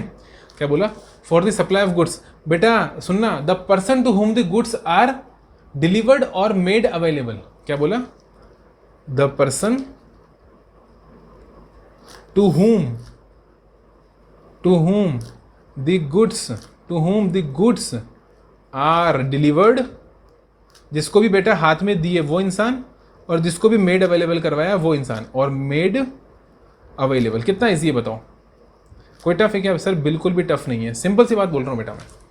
Where there is no consideration for the supply of goods. Sir ऐसा गुड्स अलग क्यों करा है बेटा? क्योंकि देखो अगर दोनों साथ में है, क्या बोला मैंने? अगर दोनों साथ, कंसिडरेशन इन्वॉल्व है बेटा, कंसिडरेशन इन्वॉल्व है तो गुड्स और सर्विस को साथ में पढ़ेंगे। देखो गुड्स और सर्विस को साथ में पढ़ेंगे अगर कंसिडरेशन इन्वॉल्व है तो। लेकिन अगर कंसिडरेशन नहीं है, नो कंसिडरेशन, साहब यहाँ पर नो कंसिडरेशन हो गया। फोकस करिए आप बात पर, मुद्दे पर, बात पर फोकस करिए। यहाँ पर क्या हो गया? No consideration. और जहाँ पर नो कंसिडरेशन हो जाएगा वहाँ पर गुड्स अलग और सर्विस अलग। तो देखो यहाँ पर मैंने बेटा सिर्फ गुड्स की बात करी कि अगर गुड्स है तो गुड्स जिसको डिलीवर किया गया और अवेलेबल कराया गया। जैसे फॉर एग्जांपल बेटा आप मेरी बात को सुनो, आपने क्या खरीदी? Honda Activa. किससे खरीदी? अपने फ्रेंड से खरीदी। अब बेटा अगर आप फ्रेंड से एक्टिवा खरीद रहे हो, अगर आप फ्रेंड से एक्टिवा खरीद रहे हो विदाउट कंसिडरेशन, फ्री में, और वो आपका फ्रेंड आपकी एक्टिवा बेटा आपके सिस्टर को दे देता है। आपने अपने फ्रेंड से क्या खरीदी? एक्टिवा खरीदी विदाउट कंसिडरेशन। उसने आपको फ्री में एक्टिवा दे दी, अच्छा फ्री में एक्टिवा दे दी, हाँ। और उसने आपको डिलीवर नहीं करी बेटा, डिलीवर करी आपकी सिस्टर को। तो यहाँ पर बेटा रेसिपिएंट कौन हो गया? बेटा रेसिपिएंट हो गई आपकी सिस्टर। क्या बात कर रहे हो सर? हाँ, आपकी सिस्टर रेसिपिएंट हो गई, क्योंकि जिसको भी डिलीवर किया जा रहा है, कंसिडरेशन तो है ही नहीं बेटा। अगर आप कंसिडरेशन दे देते, पैसा दे देते, तो बेटा आप बन जाते क्या? रेसिपिएंट। तो रेसिपिएंट आप बन जाते, लेकिन आपने पैसे नहीं दिए बेटा, सिस्टर को डिलीवर हुई, पैसे नहीं दिए तो नो कंसिडरेशन। तो फिर क्या देखेंगे उस केस के अंदर? उस केस के अंदर देखेंगे कि डिलीवरी किसको की गई है, डिलीवरी किसको की गई है, या फिर जिसको मेड अवेलेबल, मतलब जिसको वो चीज़ अवेलेबल कराई गई है, उस इंसान को क्या मिलेगा? बोलो, वो इंसान बन जाएगा रेसिपिएंट। और तीसरी कंडीशन बेटा आती है सर्विस की। क्या बोलेंगे? सर्विस का केस आता है आपका केस नंबर 3। ये देखो यहाँ पर लिखता हूँ मैं केस नंबर 3 किसका? सर्विस का। तो बेटा सर्विस के केस के अंदर बड़ा आसान है। क्या बोलेंगे? Where there is no consideration, where there is no consideration, जहाँ पर कंसिडरेशन नहीं है, where there is no consideration for the supply of service. पहले क्या बोला था? For the supply of goods. अब क्या बोल रहा हूँ? For the supply of service. The person to whom the services are rendered, जिसको सर्विस दी गई, द पर्सन टू हुम the services are, to whom the services are rendered. क्या बोला? To whom the services are rendered. बेटा जिसको service render की गई। सर मतलब यहाँ पर भी एग्जांपल देके समझाओ। बेटा यहाँ पर वही अपना एग्जांपल ले लो कि वाई था एक स्टूडेंट, उस स्टूडेंट को स्कूल वाले क्या दे रहे थे बेटा? सर्विस। हाँ, और कोई कंसिडरेशन इन्वॉल्व नहीं था, मतलब स्कूल वालों ने उसकी फीस माफ़ कर दी, स्कूल वालों ने उसकी फीस माफ़ कर दी, यानी नो कंसिडरेशन। स्कूल वालों ने फीस माफ़ कर दी, इसका मतलब कंसिडरेशन नहीं है? हाँ नहीं है। अगर कंसिडरेशन नहीं है बेटा, तो जिस भी इंसान को वो सर्विस डिलीवर की गई है, person to whom the services are delivered. क्या बोला? Person to whom the services are rendered, जिसको रेंडर की गई वो था मिस्टर वाई, तो वाई रेसिपिएंट बन जाएगा। बेटा कंसिडरेशन था तब याद करो MM सर बने थे, याद करो। जब कंसिडरेशन था तो फीस किसने दी थी? MM सर ने उस बच्चे की फीस दी थी। पढ़ाई बच्चा कर रहा था, लेकिन फिर भी बच्चा रेसिपिएंट नहीं बना। सर्विस रेंडर किसको हो रही थी? बच्चे को, लेकिन फिर भी बच्चा नहीं बना, क्योंकि कंसिडरेशन था। कंसिडरेशन होगा तो कौन बनेगा? जो कंसिडरेशन देगा। मैंने कंसिडरेशन दिया, MM सर ने, तो यहाँ पर रेसिपिएंट कौन बन गया? यहाँ पर रेसिपिएंट बन गया MM सर। गुड्स के केस में बेटा कंसिडरेशन था। फॉर एग्जाम्पल ये सर्विस की जगह आप गुड्स का एग्जाम्पल भी ले सकते हो। यहाँ पर एक्टिवा, इस बार बेटा एक्टिवा खरीदी किसने? खरीदी है बेटा आपने, MM ने परचेस करी है। लेकिन बेटा ये एक्टिवा डिलीवर किसको हुई? MM ने गिफ्ट किसको करी? सिस्टर को। MM ने अपनी बहन को गिफ्ट कर दी। अब MM ने अपनी बहन को गिफ्ट करी, तो बेटा गुड्स डिलीवर किसको हुआ? मुझे बताओ, गुड्स डिलीवर किसको हुआ? बेटा गुड्स डिलीवर सिस्टर को हुआ, लेकिन रेसिपिएंट कौन है? MM। क्या बात कर रहे हो? हाँ सर MM रेसिपिएंट है। सर MM कैसे रेसिपिएंट हुआ? सर बेटा MM ऐसे रेसिपिएंट हुआ कि MM ने कंसिडरेशन पे करा, क्योंकि कंसिडरेशन इन्वॉल्व्ड था ट्रांजेक्शन के अंदर। अगर ट्रांजेक्शन में कंसिडरेशन है बेटा, जो कंसिडरेशन देगा वही बनेगा। लेकिन यही केस बेटा अगर केस नंबर 2 होता, कंसिडरेशन नहीं था, मैंने बोला था ना फ्रेंड, तो एक्टिवा भले ही फ्रेंड ने बेटा खरीदी हो, लेकिन जिसको डिलीवर हुई है वो इंपॉर्टेंट है। सिस्टर को डिलीवर हुई है, तो सिस्टर यहाँ पर क्या बन जाएगी? रेसिपिएंट बन जाएगी बेटा। अकॉर्डिंगली तीसरा केस था जहाँ पर सर्विस का केस देखा अपन ने क्या बोला? अगर कंसिडरेशन नहीं है, सर्विस की बात हो रही है, for the supply of service की बात हो रही है, तो जो भी इंसान रिसीव करेगा, यहाँ पर भले पेमेंट तो है ही नहीं, तो जिस भी इंसान को सर्विस दी जा रही है बेटा, यहाँ पर सर्विस वाई को दी जा रही है, तो वाई क्या बन जाएगा? रेसिपिएंट बन जाएगा। सर पूरा रेसिपिएंट अपन ने डिटेल के अंदर समझा और रिवाइज करा। बोलो कोई दिक्कत नहीं? सर एग्जाम्पल के साथ समझ रहे हैं। और हाँ, चैनल सब्सक्राइब करा कि नहीं करा? अरे चैनल सब्सक्राइब करो भाई, क्या बात कर रहे हो? पूरा लेक्चर देख लिया आपने, चैनल सब्सक्राइब नहीं करा? फिर ऐसा नहीं होता दोस्त, चैनल सब्सक्राइब करो। ऐसे अच्छे अच्छे लेक्चर्स में और डालूंगा जिनसे आपका बहुत बेनिफिट होगा। पक्का पक्का। चलो चैनल सब्सक्राइब करो फटाफट, वीडियो को पॉज करो और चैनल को सब्सक्राइब करो पहले, वरना मैं अगला क्वेश्चन नहीं कराऊंगा अगला क्वेश्चन। पहले चैनल सब्सक्राइब करो। कर लिया? हाँ सर कर लिया। चलो अब आगे बढ़ते हैं। आ जाओ अगला क्वेश्चन कौन सा है बेटा? B, list out the situations in which credit note and debit note may be issued under the GST act. बेटा बहुत सिंपल क्वेश्चन है ये, और ये क्वेश्चन है बेटा क्वेश्चन नंबर 34 का सबसेक्शन नंबर 1 और सबसेक्शन नंबर 3। सबसेक्शन नंबर 1 में क्या आता है? क्रेडिट नोट, और सबसेक्शन नंबर 3 में क्या आता है? Debit note. और ये मेरे से पूछ रहा है सिचुएशन, अरे कब कब क्रेडिट नोट इशू किया जा सकता है और कब कब डेबिट नोट इशू किया जा सकता है। अभी आपको फटाफट से करा देते हैं, बड़ा ही सिंपल है। आ जाओ फटाफट बेटा, बिल्कुल सिंपल है। कौन सा सेक्शन है बेटा? पहले लिखेंगे एज पर सेक्शन नंबर, क्या लिखेंगे? लिखेंगे as per section 34 sub section number 1, as per section 34 sub section number 1, a credit note may be issued, may be, shall भी नहीं बेटा, may be issued, a credit note may be issued in the following cases, in the following cases, यानी ये वो सारे cases है बेटा जब आप क्या कर सकते हो, बोलो, जब आप क्रेडिट नोट इशू कर कर चल सकते हो। केस नंबर 1, अब मेरी बात को ध्यान से सुनना, मैं याद करा दूंगा आपको साथ साथ, मेरे साथ साथ चलते रहो बस। मैंने बोला साहब आप कब इशू कर सकते हो, सुनना मेरी बात को बेटा। टैक्सेबल वैल्यू, इधर देखो, पहले एग्जांपल समझते हैं फिर लैंग्वेज बना लेंगे, ठीक है। हाँ सर, पहले एग्जांपल समझाओ बेटा। मेरे को 500 रुपये का टैक्स इनवॉइस बनाना था। कैसे? टैक्स इनवॉइस, इनवॉइस का मतलब बिल। ये सप्लायर है, ये रेसिपिएंट है। मालिक इसने इसको गुड्स बेचा, ठीक है सर, गुड्स बेचा। कितने का बेचा बेटा? इसने बोला साहब 10 रुपये का एक आइटम है, इसने बोला 100 दे दो, इसने बोला 100 दे दो। तो बेटा 10 रुपये का अगर एक आइटम है और 100 आइटम खरीदोगे तो कितना अमाउंट बनेगा? 1000 रुपये। कितना बनेगा? 1000 रुपये। बेटा इसने गलती से बिल बनाते वक्त रेट लगा दिया 12 रुपये। बिल कितने का बन गया साहब? 1200 का। बिल कितने का बन गया? 1200 का। सर बनना कितने का चाहिए था? बनना कितने का चाहिए था? 1000 रुपये। बन कितने का गया? 1200 रुपये। ज़्यादा का बन गया, यानी टैक्सेबल वैल्यू एक्सीड कर गई जितनी होनी चाहिए थी उसको। जो टैक्सेबल वैल्यू आपने इनवॉइस में दिखाई, मैं वापस बोल रहा हूँ, जो टैक्सेबल वैल्यू आपने इनवॉइस में दिखाई वो टैक्सेबल वैल्यू, एक्चुअल जो टैक्सेबल वैल्यू है बेटा उसको क्या कर गई? एक्सीड। तो इस केस में क्या, मैं 200 रुपये का क्रेडिट नोट, अच्छा क्रेडिट का मतलब अकाउंट को कम करना कि बढ़ाना? कम करना, क्योंकि सप्लायर दे रहा है, सप्लायर दे रहा है, क्रेडिट कर रहा है। तो वो देखो मेरी बात सुनो, मैं हूँ सप्लायर, ये सप्लायर है, ये सप्लायर है। तो इसने क्या करा होगा? एंट्री क्या करी होगी बेटा बेचते वक्त? बताओ, आप बताओ। इसने इसको डेबिट करा होगा, डेटर बनेगा ना, जो बेचेगा उसका डेटर बनेगा। तो इसने करा होगा बेटा recipient account debit to sales, recipient account debit to sales. तो रेसिपिएंट का अकाउंट डेबिट हुआ। अब बेटा ये ज़्यादा से डेबिट हो गया, तो इसे कम करने के लिए क्या क्या देना पड़ेगा? Credit note. यानी ये बोलेगा देखो मैं आपको क्रेडिट नोट दे रहा हूँ, मतलब ये रेसिपिएंट को फ़ोन करके बोल रहा है देखो देखो मैं आपका अकाउंट क्रेडिट कर रहा हूँ, 200 रुपये से कम कर रहा हूँ, क्योंकि गलती से मैंने 200 रुपये से ज़्यादा की आपको टैक्स इनवॉइस पकड़ा दी थी, बना दी थी। तो पहला इशू बेटा कब कर सकते हैं? पहला इशू कब कर सकते हैं बोलो? अब मैं मिटा रहा हूँ एग्जाम्पल को। पहला इशू कब कर सकते हैं? जब आपकी टैक्सेबल वैल्यू आपने ज़्यादा लगा दी हो। तो लैंग्वेज बनाना बड़ा आसान है। बच्चा डरता है साहब थ्योरी क्वेश्चन हमसे याद नहीं होता, याद करने की जरूरत क्या है बेटा? अब मैं यहाँ क्या लिखूंगा, देखो आपके सामने लिखूंगा कि जहाँ पर वेयर टैक्सेबल वैल्यू, क्या बोलूँगा?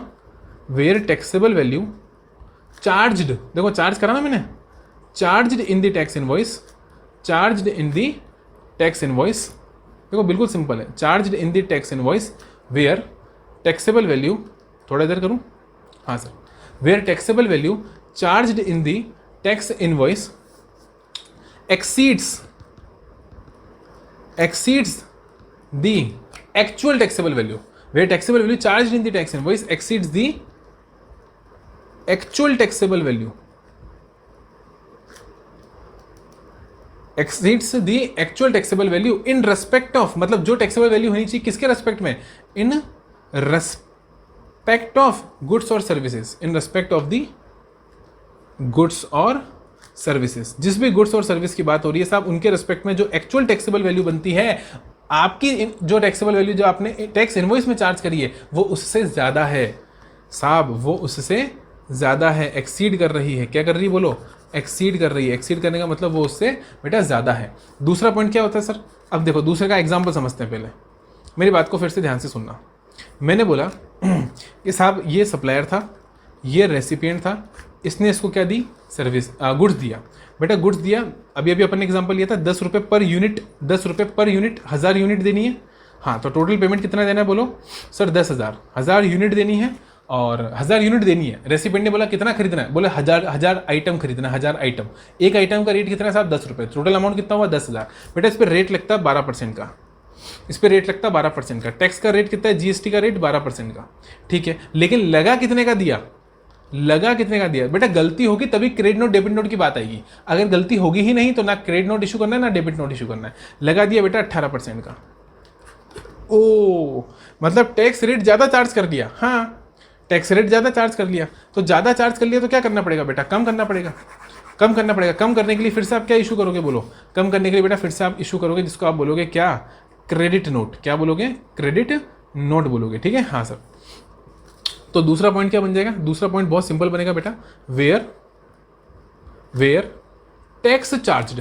क्या बोला? Where tax charged in the tax invoice, in the tax invoice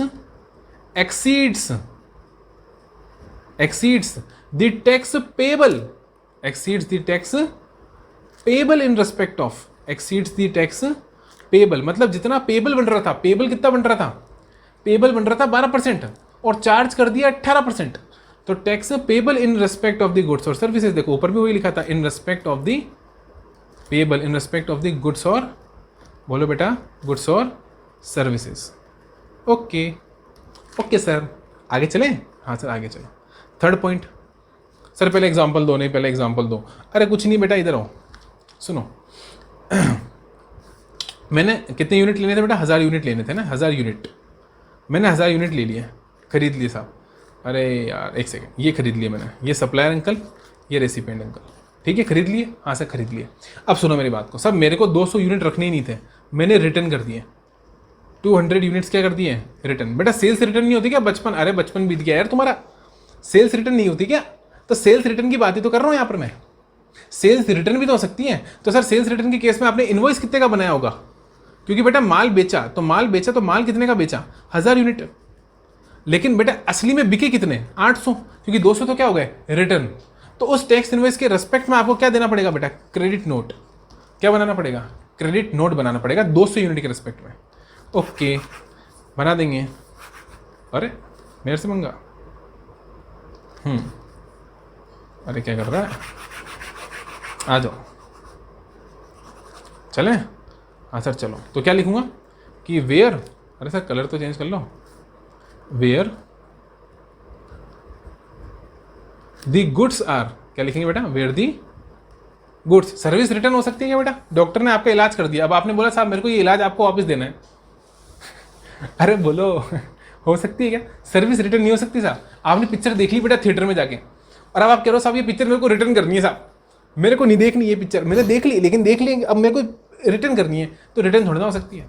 service return नहीं होती साहब। मैंने आपको पढ़ा दिया, अब आप कह रहे हो सर ये पढ़ाया हुआ वापस आपको देना है हमको, आप दे सकते हो, मेरे को नहीं दे सकते। सर्विस रिटर्न नहीं होती साहब। तो where the goods are returned by the recipient, by the recipient. तो बेटा जहां पर गुड्स रिटर्न हो जाएंगे ना रेसिपिएंट के द्वारा, वो केस बन जाएगा। और बेटा केस नंबर 4, सर इतने सारे 4, क्रेडिट नोट में 4, डेबिट नोट में 2।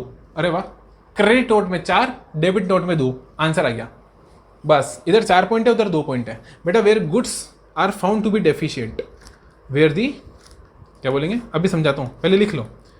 Where the goods are found to be deficient. Sir मतलब बेटा 1000 यूनिट की बात हो रही थी ना अभी इतनी देर से? हाँ सर 1000 यूनिट की बात हो रही थी। बेटा 1000 यूनिट बेचे लेकिन पहुंचे 800 ही। ओ ऐसा होता है क्या? हाँ बेटा 200 यूनिट क्या हो गए? रास्ते में खराब हो गए, या तो खराब हो गए, या ट्रक से गिर गए, या डिस्ट्रॉय हो गए, कुछ भी हो गया। उसके पास कितने पहुंचे? उसके बाद तो बेटा 800 ही पहुंचे। तो वो तो बेटा क्या बोलेगा कि मैं तो 800 की पेमेंट करूंगा ना।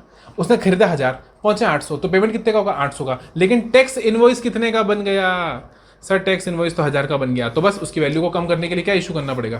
Credit note. आ जाओ, क्रेडिट नोट इशू कर देंगे। बस यही मैंने यहाँ पर आपको लिखवा दिया। मेरे सारे अच्छे बच्चे बताएंगे मैंने कितने पॉइंट लिखवाए? 4 पॉइंट लिखवाए।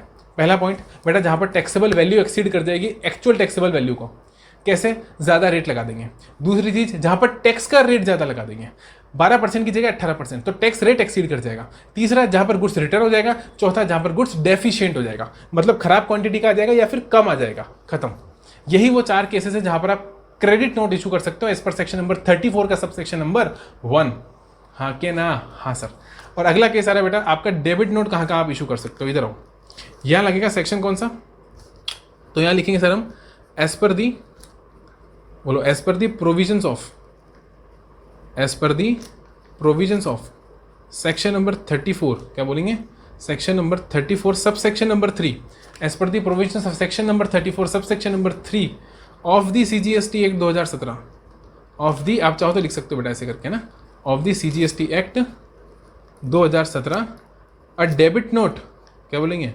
अ debit note can be issued, a debit note can be issued in the following circumstances और in the following cases, in the following cases, यानी फॉलोइंग केसेस के अंदर बेटा हम क्या इशू कर सकते हैं, फॉलोइंग केसेस के अंदर हम इशू कर सकते हैं डेबिट नोट। और मैंने क्या बताया कितने केस बेटा, ज़्यादा से ज़्यादा 2 केस बस। ये आपको देख लिया, ये देख लिया आपने क्या लिखा मैंने। हाँ सर आगे चलूँ, हाँ सर आगे चलो। पहला केस बेटा बहुत ही सिंपल, डेबिट नोट का मतलब क्या होता है, वैल्यू को बढ़ाना, ये कम करना, बढ़ाना। और बढ़ेगा कब, जब आपने वैल्यू कम लगाई होगी।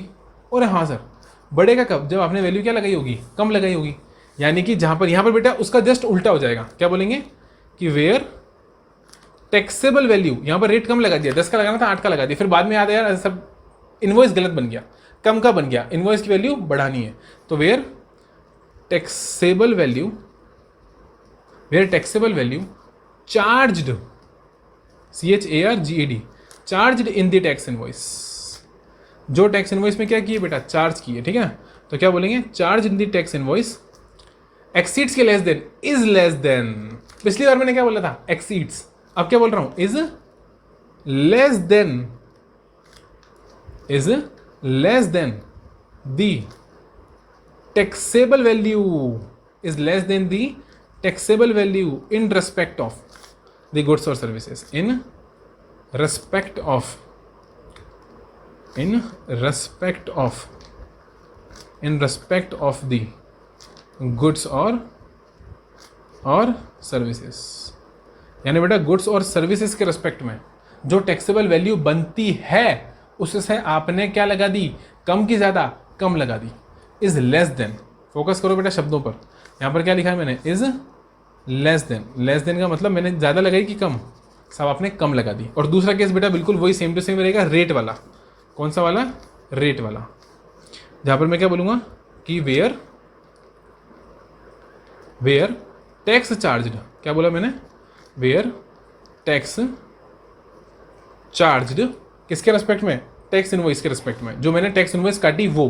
तो where tax charged in the tax invoice, in the tax invoice is exceed की लेस देन, लेस देन क्योंकि बढ़ानी है ना बेटा value, is less than, is less than, किससे लेस देन बेटा, जो टैक्स बनता था, मतलब tax charged is less than the tax payable, is less than the tax payable, मतलब जितना पेबल बनता था, इन रेस्पेक्ट ऑफ गुड्स और services, in respect of goods और सर्विसेज। बेटा राइटिंग थोड़ी सी मेरी खराब है क्योंकि मैं इस पे लिखता हूँ, अगर मेरे को कॉपी पेन दोगे तो मैं भी अच्छे से लिख के दिखा दूंगा। ठीक है, तो राइटिंग का आप मेरी राइटिंग पे मत जाना, आपकी राइटिंग एग्जाम में अच्छी होनी चाहिए।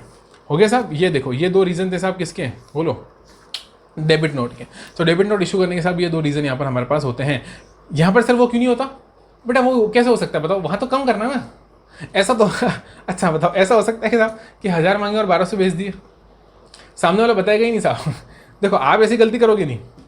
कोई ऐसा होता है कि साहब मैंने एक कैलकुलेटर खरीदा, मैंने कहा साहब एक कैलकुलेटर भेज देना, उसने 4 भेज दिए, ऐसा होता है, 2 भेज दिए, ऐसा कभी नहीं होता बेटा। आप ऑनलाइन ऑर्डर करोगे एक मोबाइल, आप ऑनलाइन ऑर्डर करोगे एक मोबाइल सैमसंग गैलेक्सी जो भी लेटेस्ट वर्जन आ रहा है बेटा, और आ जाएंगे 2, मज़ा आ जाएगा साहब। फिर तो ऐसा कभी भी नहीं होता साहब कि क्वांटिटी ज़्यादा आ जाएगी, कभी भी नहीं होता है ना। हाँ सर, बहुत रेयर केस होगा साहब जब ऐसा होगा। और तीसरी चीज़, ऐसा हो ही नहीं सकता बेटा, क्या, डेफिशिएंट में बेटा हमेशा वैल्यू कम होती है, बढ़ती नहीं है। तो डेफिशिएंट के केस में वैल्यू कम होती है और यहाँ पर डेफिशिएंट वाला केस आ नहीं सकता। तो वहाँ पर 4 केस बनते हैं, यहाँ पर 2 ही केस बनते हैं। वैल्यू बेटा कम करनी है तो 4 केस बनेंगे, लेकिन वैल्यू बढ़ाने के 2 केस ही बनेंगे। इसी के साथ बेटा आपका मॉक टेस्ट पेपर यहाँ पर पूरा खत्म हो गया। Yes, we did it. I hope बेटा आपको बहुत मजा आया होगा। और सबसे इंपॉर्टेंट, मजे से ज्यादा इंपॉर्टेंट मेरे लिए यहाँ पर क्या था, आपको सारे के सारे एक एक कॉन्सेप्ट्स को रिवाइज कराना। इसलिए बेटा अपन ने तकरीबन 2 घंटे लगाकर पूरा मॉक टेस्ट पेपर सॉल्व करा। ठीक है, सिर्फ जीएसटी वाला पोर्शन, सिर्फ 40 मार्क्स वाला पोर्शन, 40 मार्क्स वाला पोर्शन अपन को समझ के करने में 2 घंटे लग गए। देख लो आप, ठीक है। हाँ सर, आई होप बेटा आपको मजा आया होगा। कहीं पर भी अगर कोई भी क्वेरी है, अभी भी अगर आपको कोई क्वेरी है तो इंस्टाग्राम जिंदाबाद, फेसबुक, ट्विटर और आप क्या बोलते हैं उसको, व्हाट्सएप, सब पर हूँ मैं। और सबके लिंक आपको डिस्क्रिप्शन में मिल जाएंगे, तो जाकर आप कर सकते हो। लेकिन हाँ, चैनल सब्सक्राइब कर लेना और इस वीडियो को शेयर नहीं कराना, पाप लगेगा, पाप। क्या लगेगा, पाप। ठीक है, हाँ सर। चलो बाय बाय बेटा, all the best for the exams. आगे आ रहा हूँ मैं, कहीं भाग नहीं रहा हूँ मैं, आगे और लेक्चर लेकर आ रहा हूँ आपके लिए, रिवीजन लेक्चर्स, उनको भी आपको देखना है, ठीक है। Till then bye bye.